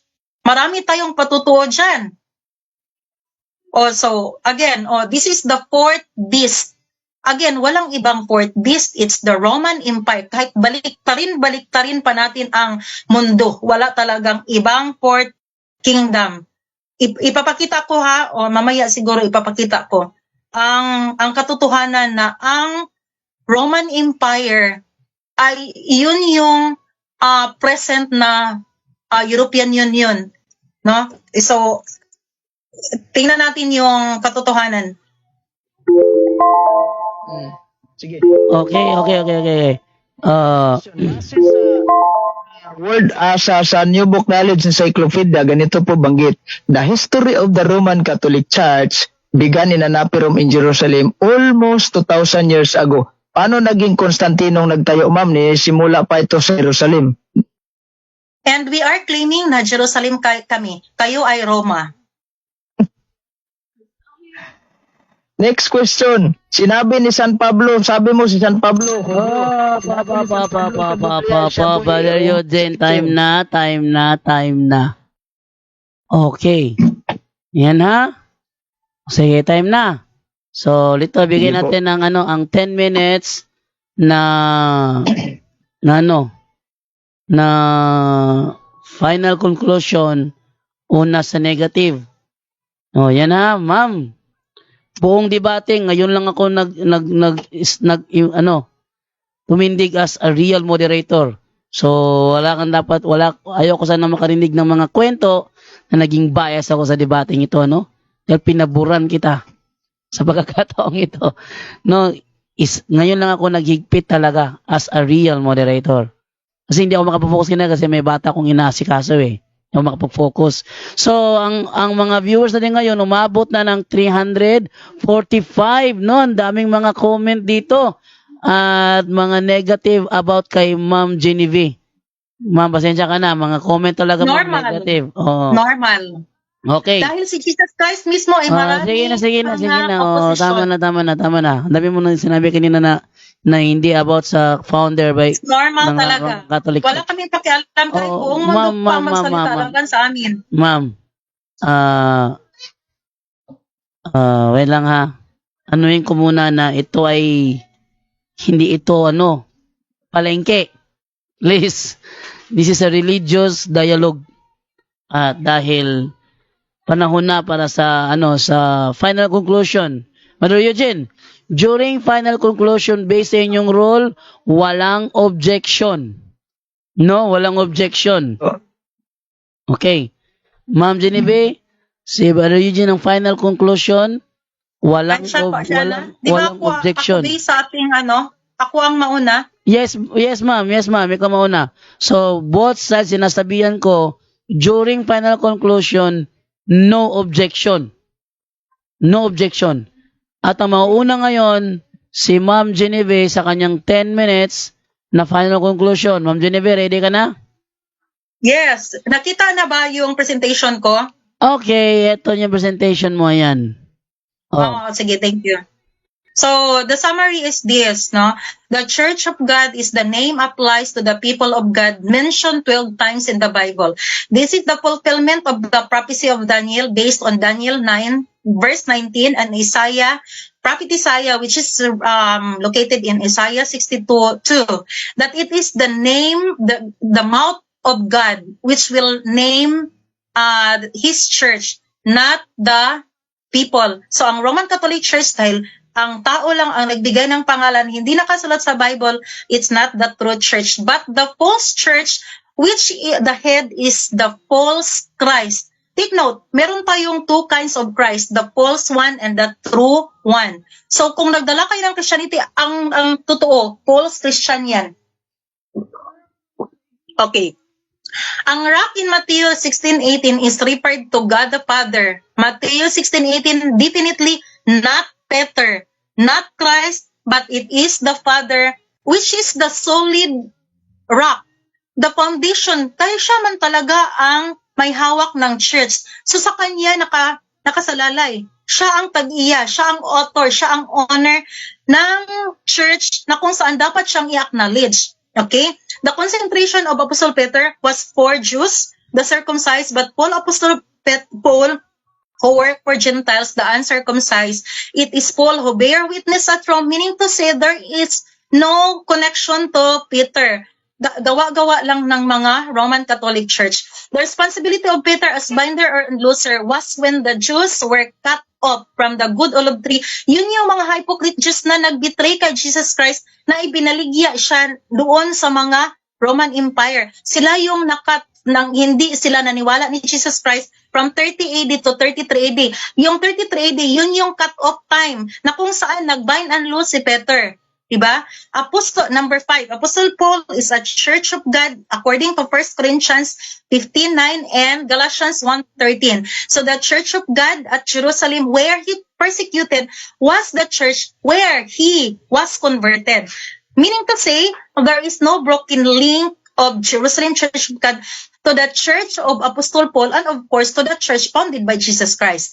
Number 7, Jesus' testimony is to preach his name beginning from Jerusalem, not from Rome. That is according to Luke 24:47. So we will not argue the testimony of Jesus Christ. We have to be faithful to the words of Jesus Christ na talagang i-acknowledge natin ang Jerusalem dahil walang nagbago sa kanyang city na kung saan siya ang God ng city sa Jerusalem talaga. Okay?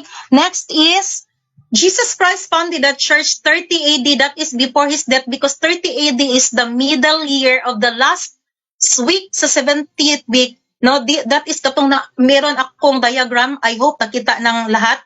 Okay, the middle week is the 30 AD. The 33 AD is the last week of the last day or the last year of the 70th week. Again, that is the period na nag-bind and loose si Apostle Peter. Number 9, the church clothed with the sun and moon with 12 stars is the church of God, which is connected to the Old Testament church, which is the daughter of Zion or the daughter of Jerusalem. And number 10, the church clothed with scarlet and purple is the Roman Catholic Church, which is connected to the Old Testament church, which is the daughter of Babylon and the daughter of Chaldean. Number 11, the two churches existed almost together, one that persecutes and the other was persecuted. Again, sabay talaga sila, meaning to say, yung stand ng Katolik na sumulpot yung mga churches sa panahon na ni Martin Luther is very wrong. Dahil sino ang nag-persecute ng church ng Katolik kung walang ibang church na andyan? Again, church, may dalawang church siya, isa yung nag-persecute at isa yung pinersecute. Yung isang nag-persecute ay nakakabit doon sa government at ang government na yun is ang Roman Empire. Dahil hindi makakalat sa buong mundo kung hindi dala-dala ng mga Roman Empire. Again, yung Spain na nagpunta dito sa Pilipinas is si Magellan. Siya yung Spaniards, siya yung sa Roman Empire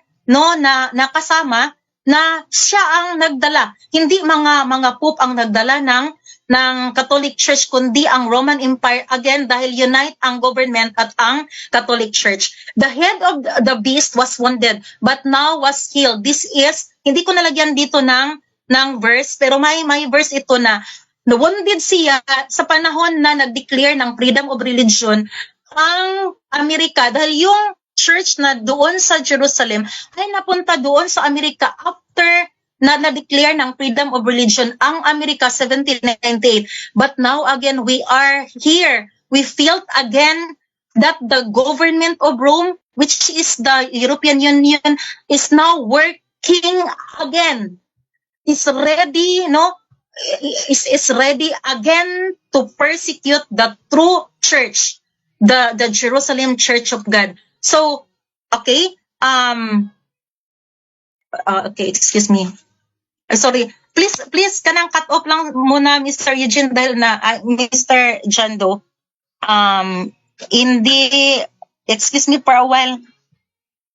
Please stop muna sa Sir Eugene, ay Sir Jando ang time. Nawala ako. Ano na ang time, Sir Jando? 3 minutes and 55 seconds. Okay, excuse me for a while ha. Biglang nawala. Teka muna. Sorry. Saan man yun? Ay, sorry. Nawala ko ha. Excuse me for a while. Summary. Actually, marami pa itong mga proof natin. Okay, andito. Sige. Ay, sorry. I'm sorry. Please, favor me ha. Nawala ka naman tons mo nga slide.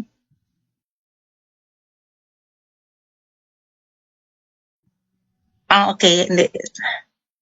Sige. So the summary we have here, ito yung Roman Empire, ang modern Roman Empire is now the European Union. Kung tingnan niyo yung mga landmarks, ito talaga yung beast that the head was being held, or yung naayo na ang wounded head. Okay? So yung at North Sea, ito yung North Sea, yung mga arrow signifies na ito yung landmarks natin dito, itong mga Atlantic Ocean, andito ang Atlantic Ocean, yung Mediterranean Sea, meaning to say ito yung old Roman Empire which is now positioned by the European Union.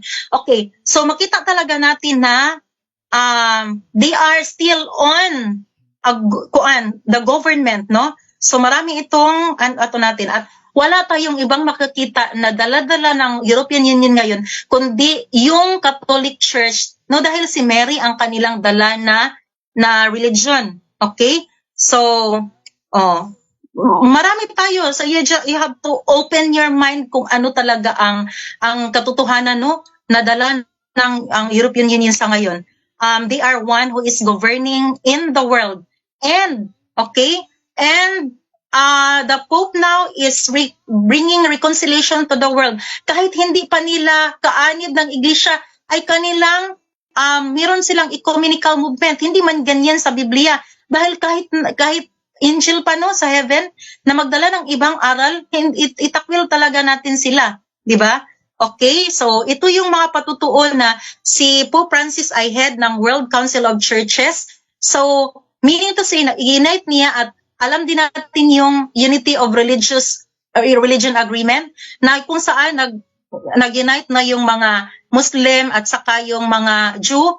Yung Jew, actually yung mga nakaposition ngayon sa Israel ay hindi sila naniwala kay Jesus Christ. Sila naniwala lang doon sila kay Moses pero hindi sila naniwala kay Jesus Christ, 'di ba? So, okay? And there is one quoting no that the European Union can now act like a major power. At least that is what the European Union tell us. Okay? And meron pa tayo dito. Actually, I am very convinced na ang European Union talaga ang nag-govern natin ngayon dahil nag-attend ako ng seminar sa June 2015 doon sa Surigao City.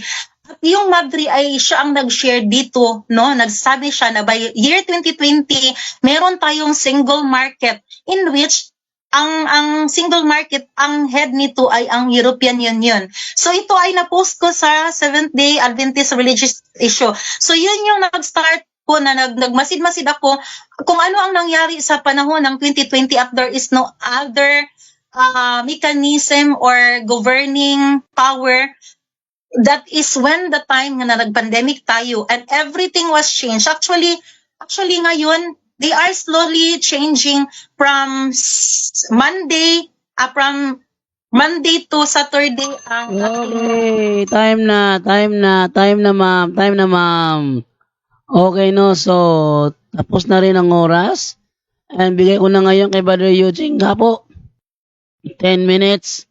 Brother Eugene, ito na yung Magandang gabi pagkakataon mo bro para sa iyong final conclusion. Sige, lalahat mo na lahat. Sige. 10 minutes. Time starts. Magandang gabi po sa lahat ng mga nanonood. Natatawa tuloy ako ni ma'am. Hindi ko alam, mahilig pala ito si ma'am ng kwentong pagong, kwentong barbiro. Ayan, nagpresent siya ng mga mapa niya na may araw. Kumbagay parang navigation siguro ng eroplano. At yun nga, nabanggit niya na landmark daw. Hindi nga siguro niya alam kung kailan sila umabot dito sa Pagadian City. Galing doon sa sinasabi niyang Jerusalem. At may pa-landmark pa siya. So anyway, yung sa tagal ng oras, nagbanggit siya ng founder pala ng simbahang Katolika is si Constantine the Great. Yan yung binanggit niya. Tinanapan ko siya ng source. Parang wala siyang kahit Biblia, nasa kwentong barbiro lang yung hanap niya, yung binipresent niya. Sayang naman yung projection mo, So dito po sa world history, kung nakikita nyo yung hawak ko, si Constantino, itong nakasulat sa Byzantine Empire and the Triumph of Christianity. Ito po ay isang The Rise of Constantine the Great 280 to 337 AD. Kung babasahin po natin itong buong istorya ko, konsumahin tayo ng oras, si Constantino po ay na-convert into Christianity because of sa vision po niya, yung cross sa langit na may nakasulat na a brilliant light form of a cross appeared in the sky with the word, with this sign you will conquer. Diba? So kaya nga siya na-convert into Christianity. At alam siguro ni ma'am na hindi siya ang, paano naging founder siya, na siya lang po ang isang convert. So yung Christianity na kung saan siya na-convert, ito po yung tatag ng ating Panginoong Jesucristo, ang Roman Catholic Church. Kaya nga sinasabi nating Roman Catholic Church in terms of not racial but ecclesiastical, kasi po ang Roma ay isang sentro ng simbahan na itinatag ng ating Panginoong Jesucristo. Again, babalikan natin itong world history sa kasaysayan ng daigdig, yung hindi pinaniwalaan ni ma'am, yung galing sa dipid bagay Sinabi dito, ang simbahan sa Roma ay mahalagang papel sa paglago ng Kristyanismo. Ito ay tinatag ni Pedro at ang pangunahing apostol ni Jesus. Sinabi sa tradisyon na si Pedro ay namamatay sa Roma bilang martir. Ang paniniwala na ang mga obispo ng Roma ang kahalili ni Pedro ang dahilan kung bakit ang Roma ay nagiging sentro ng simbahang Kristyanismo. Linaw siguro ma'am, O dipid po nagsabi, hindi problema mo na yan kung hindi ka naniniwala sa dipid, kung tinatanggi mo yung taga-dipid, teachers ka pa naman. So, itong hindi maaring magiging founder si Constantino sa simbahang Katolika dahil before po ni Constantino may mga santo papa na, at sa kasaysayan po yung binasa natin, New Book Knowledge Encyclopedia, the history of the Roman Catholic Church began in an upper room in Jerusalem almost 2,000 years ago. So pag began in an upper room in Jerusalem, hindi po galing sa Roma. Umabot lang po sa Roma ang simbahang tatag ng ating Panginoong Jesucristo at wala ni mismong yung mga 70 sanctified na nagkristiyanismo sa Roma galing sa kanilang pagkapaganismo. Wala po. Saka sinabi niya, binintangan na naman niya tayo. Roman Catholic Church ang nagpatay ni Kristo. Samantalang tinanong ko siya, mga Sabadista pala. Binawi nga lang. Hindi ko na lang siya tinatanong kung kano-ano kayo sa mga Sabadista. Dahil pari-pariho kayong nagpahinga ng araw ng Sabado, di ba? So paano naging, of course, wala tayong problema. Yung mga Roma, yung paganismo na umusig ng simbahan, pero ang inusig ng taga-Roma yung Katolikong simbahan. Hindi po yung Roman, pag sinabi nating Roman Catholic, it is Christian. Hindi na po yan paganismo. Dapat alam mo sa history, ma'am, banggit ka ng banggit sa history. Pero hindi ka naman naniniwala sa history, useless lang naman. Magbanggit ka ng history, hindi ka naniniwala, useless yan. Sabihin na lang natin na nagbanggit ka ng pagkain, pagkatapos may pagkain hindi ka kakain. Nag-order ka ng lechon, pagkatapos pag may lechon na, hindi ka naman kakain. Useless yan. Diba? Parang pakitang tao lang yan, na mapira siguro ka. Yung ganon, yung analohiya ko lang ito, So, palpak po si ma'am. At sa gayon, talagang naniniwala na talaga ako sa Biblia. Yung sinabi ni Propeta Daniel 2:44 na hindi po matitinag, hindi magigiba yung kingdom na itinayo ng ating Panginoong Jesucristo dahil tapos na po yung debate, hindi po niya nagiba yung stand natin, Kung kulang na lang si Magellan siguro yung katapat. Diba? Basa ka ng history, ma'am. Si Constantino, hindi po siya ang founder ng Kristyanismong Roman Catholic Church. Siya po ay convert only. Tandaan mo yan. Paganismo po si Constantino dati. Siya po ay umusig ng mismong simbahan. Dahil siya po ay na-convert, ay kaya siya nagiging Kristyanismo. At sinabi sa ating kasaysayan, world history, the worship of God's idols are declared illegal. And the Roman nation, binigay na niya sa mga Kristyanismo. Di siguro alam ni ma'am nito, O palpak talaga itong, yan nga, sinabi ko, hindi po history ang kay ma'am. Hindi po history. History po, kwentong barbero, kwentong pagong. Dapat alam niyo yan, na kami po hindi po basta-bastang naniniwala doon sa presentation mo. May nagbanggit siya, di ba? Church of God, walang problema yun. Church of God, totoo naman yun, nasa Biblia. Pero hindi po yun kayo. Nagbanggit sa landmark, di ba? Landmark, mayroon pang pamapa-mapa. Pero hindi niya alam kung kailan siya umabot dito, kailan sila dumating dito sa Pagadian City, galing Jerusalem. Nakakatawa naman siguro.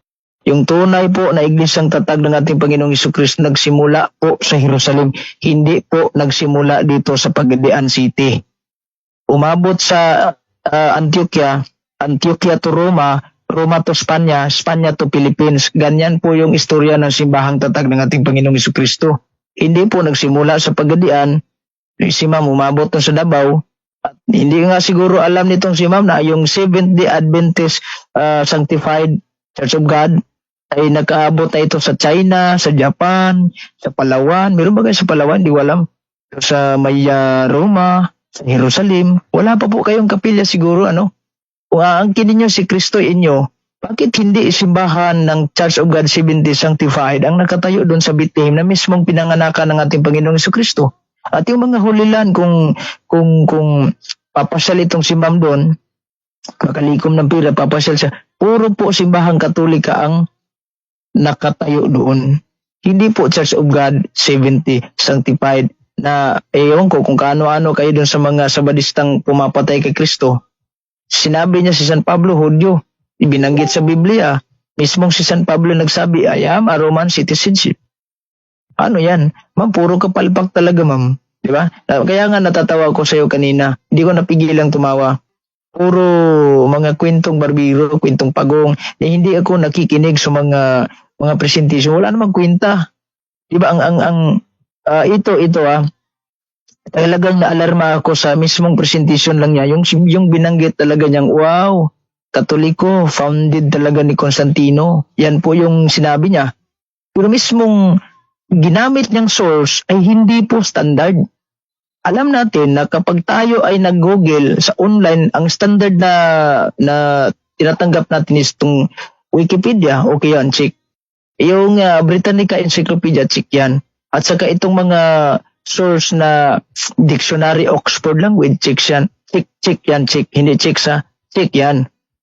Pero the rest yung sinasabi mong Quora, yung mga binanggit mo kanina yung na source, hindi yon validity, hindi yon standard.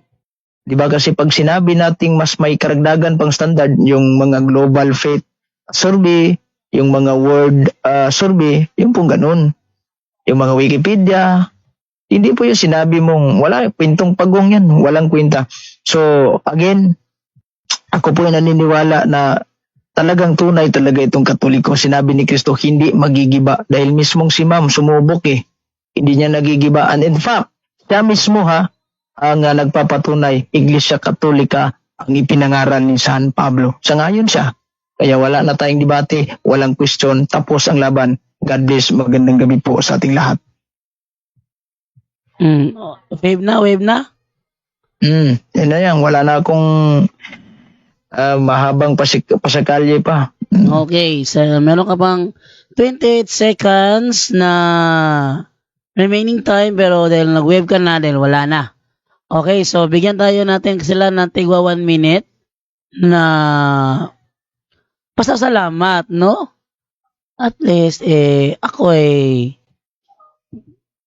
okay. Ngayon, tingnan natin yung nasa comment section, Sayang, mabasa muna ako ng comment section bago tayo mayroong 311 na live viewers. Sabi dito, ating munang iakyat konti. Konti lang. Okay. Galo Gonzaga. Hehe, kwentong batibot si Ma'am. Lucas Liki, maskin chat GPT niya na gimension di mao dugay nako gagamit og chat GPT pero di mao ang isulti na si Constantine ang nag-found sa Catholic Church. Josue Jamudyong, his history ni Ma'am, dili history. Okay, brand on Econa. Hoy DepEd, magbawas kayo ng teacher sa Pagadian City. Cirilo Castro, i-google daw iyang pundok, bro. Okay, Brad Pitt Atole, ay hindi is para akin yun. Ano yun? Reply niya yon. James David Culango Alabado, mas paniniwalaan ni Ma'am ang mga marites kaysa history. Juliet Jeronimo Balagot, amen, tunay talaga ang Iglesia Katolika. Arturo Pagatpatan, God bless you both po. Duenzo, hindi ka naniniwala sa history at Bible Rex Mylen, recess na ta guys. Gina De La Cruz, kwento nung teacher, kwentong kulto. Matthew Lance, basta Ma'am Pagadian Lamugikan. Juliet Jeronimo Balagot, praise the Lord. Nars Pagalan Tonino, binutbot ng imo kaya nawala ka. Hehe. Tese Florentin Logronio, mabuhay ang Katoliko. So hindi ko na mabasa yung ibang message. Bigyan natin ng tigwa 1 minute na pasalamat ang ating mga panauhin ngayong gabi sa straight to the point, no? Ating unahin si Ma'am Genevieve Papiliero sa kanyang 1 minute na pasalamat. Ma'am Ate Genevieve, ready ka na para sa pasalamat? Okay, so we are the Jerusalem Church of God is very taos puso pong nagpapasalamat from our heart na at least man lang binigyan din kami ng pagkakataon. Hindi kami ang magiba ng Catholic Church dahil sa panahon ng pagdating ni Jesus Christ, siya ang magiba ng Catholic Church dahil ito yung church na maabutan niya sa panahon na niyang pagparito. So kung ang lahat ng mga tao ay against us, it is because the world did not know us, and it is within the Bible na hindi kami kilala dahil mismo si Jesus Christ ay hindi kilala ng sanlibutan. It is within the Bible. Ngayon napatunayan na natin ang Katolik ay hindi naniniwala sa Bible. At kami yung totoong owner ng Bible dahil kami ang uphold, kami ang naglagay ng sa Biblia. Kami Okay, time. Tapos na. Okay, Brother Eugene, ikaw naman magbigay naman ng 1 minute na salamat. Brother Eugene, get ready. Salamat lahat sa mga viewers, lalong-lalo na sa ating moderator, si Brother Jando, at sa lahat ng mga nanonood, sa libo-libong nanonood after this. Maraming salamat po sa inyong suporta. At yun nga, itong katunggali kong si Ma'am, no, na ang kanyang simbahan nagsimula pala sa 1854. Aba, mauna pang kwan ito, mauna pang tawag yung Tanduay. 1858 nga pala yung kanilang Church of God founded 1858. So masuna pa yung Tanduay. So ma'am, salamat po sa inyo. Medyo matagal-tagal na po yung araw at buwan na nagpropose tayo nito at ngayon lang po nangyari. So salamat po sa iyong pag-unlock at salamat naman po sa inyong pag-angkin at pag-amin na talagang Katoliko talaga ang ni San Pablo. So wag na lang natin yung pahabain. Maraming salamat at God bless sa ating lahat. Okay, thank you sa iyo, Brother Eugene. Time na. Nakalimutan ko. Umaandar pala yung oras. Okay, so hanggang dito na lamang tayo. Salamat sa inyong panonood sa ating programa sa Straight to the Point. Ito ay parte po ng Straight to the Point, no? At live tayo napapanood sa YouTube channel ni Brother John Ray ng Kaabag sa Simbahan. Paki-subscribe po yung kanyang channel. Live din tayo napapanood kay Brother Wendell Talibong sa kanyang YouTube channel. At bukas sa Punto por Punto, ito'y mapapalabas. Abangan nyo na lang ang paglabas dito sa Punto por Punto bukas. Ngayon ay umabot tayo ng 298 na lang dahil pauwi na yung mga tao Brother Jando. Tutulog na, no? Brother Sa lahat Jando. ng mga nag-attend sa aming programa, no? Salamat CFD. Sabi ni Sarap beauty of patience when it comes to seeking knowledge, understanding, and sharing the truth. God bless. Dith Carpio, good night po, Bro JD. Michael Hernando, nangangkon si Ma'am ngay lahat ng Biblia, Ma'am. Pwede maulaw, Ma'am. Sabi ni Meg Lobrido Silva, congratulations, Brother Eugene Gapo. Okay, maraming salamat sa inyong lahat at kailangan po natin magpaalam sa ating programa dito sa Straight to the Point. Bukas ulit, abangan ninyo gabi ang ating programa. Lahat ng mga gustong magtanong sa aral ng Katoliko, welcome na welcome. Lahat ng gustong makipagtuligsaan sa Katoliko, welcome din. From Tuesday night to Saturday night, no? Open ang ating programa sa tanungan portion, 8 p.m. to 10 p.m. Ang Punto por Punto, Bible Study at ang Punto por Punto, Doctrinal Exposition, open siya.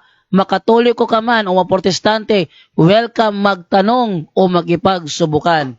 Sa mga nanood ngayon ng mga hindi Katoliko protestante, kayo iniimbitahan namin na kami subukin sa programang Punto por Punto gabi-gabi. Thank you kay Brother Eugene Gapo at kay Ate Genevieve Papelieros. Sana sa muling pagkakataon tayo'y magpaalam na sa gabing ito at lipat ko muna yung aking yung aking VLC muna tayo, VLC para sa ating closing prayer, dahil kailangan natin tapusin ang programang ito sa isang closing prayer. Ako naman muna yung mag-share ng audio para sa gabing ito. Okay, anong nangyari doon? Okay, tapos na po tayo sa ating programa sa Straight to the Point. Panahon na para magpaalam. Okay guys, bukas guys, kita-kits po ulit tayo for another night of Punto por Punto Bible Study. Sa ngayon, paalam na po muna. Okay? Atin na po tapusin. Sa ngalan ng Ama, ng Anak, at ng Espiritu Santo. Amen. Saint Michael the Archangel, Recording defend us in battle. Be our protection against the wickedness and snares of the devil. May God rebuke him, we humbly pray, and do thou, O Prince of heavenly hosts, by the power of God, cast into hell Satan and all the evil spirits who prowl about the world, seeking the ruin of souls. Amen. In the name of the Father, and of the Son, and of the Holy Spirit. Amen.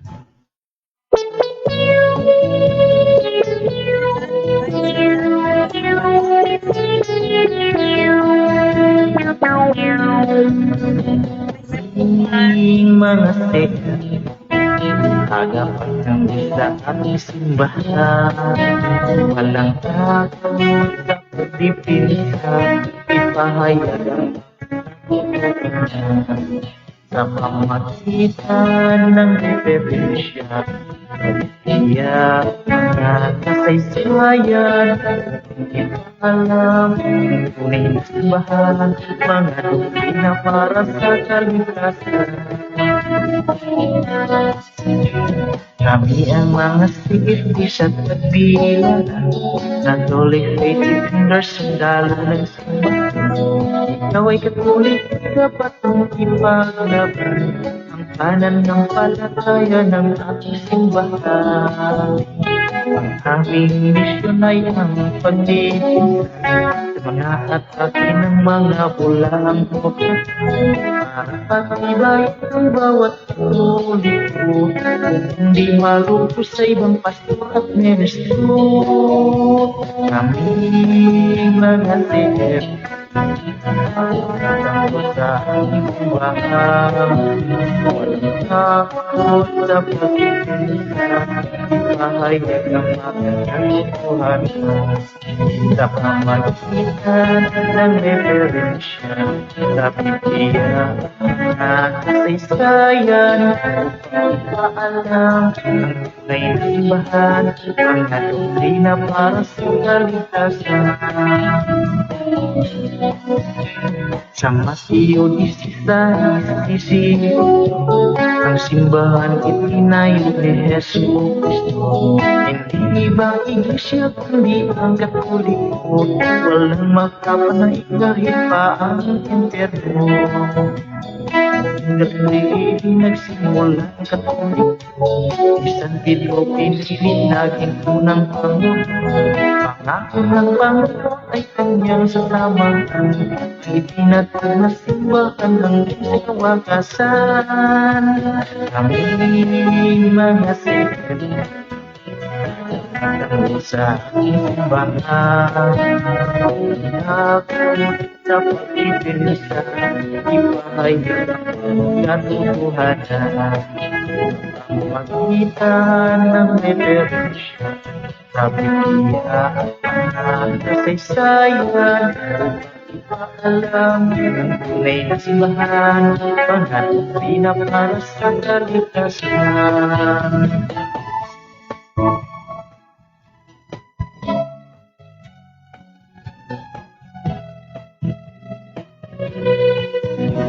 Aming maliliit na mga sundalo, sinusuportahan sa mahal na obispo.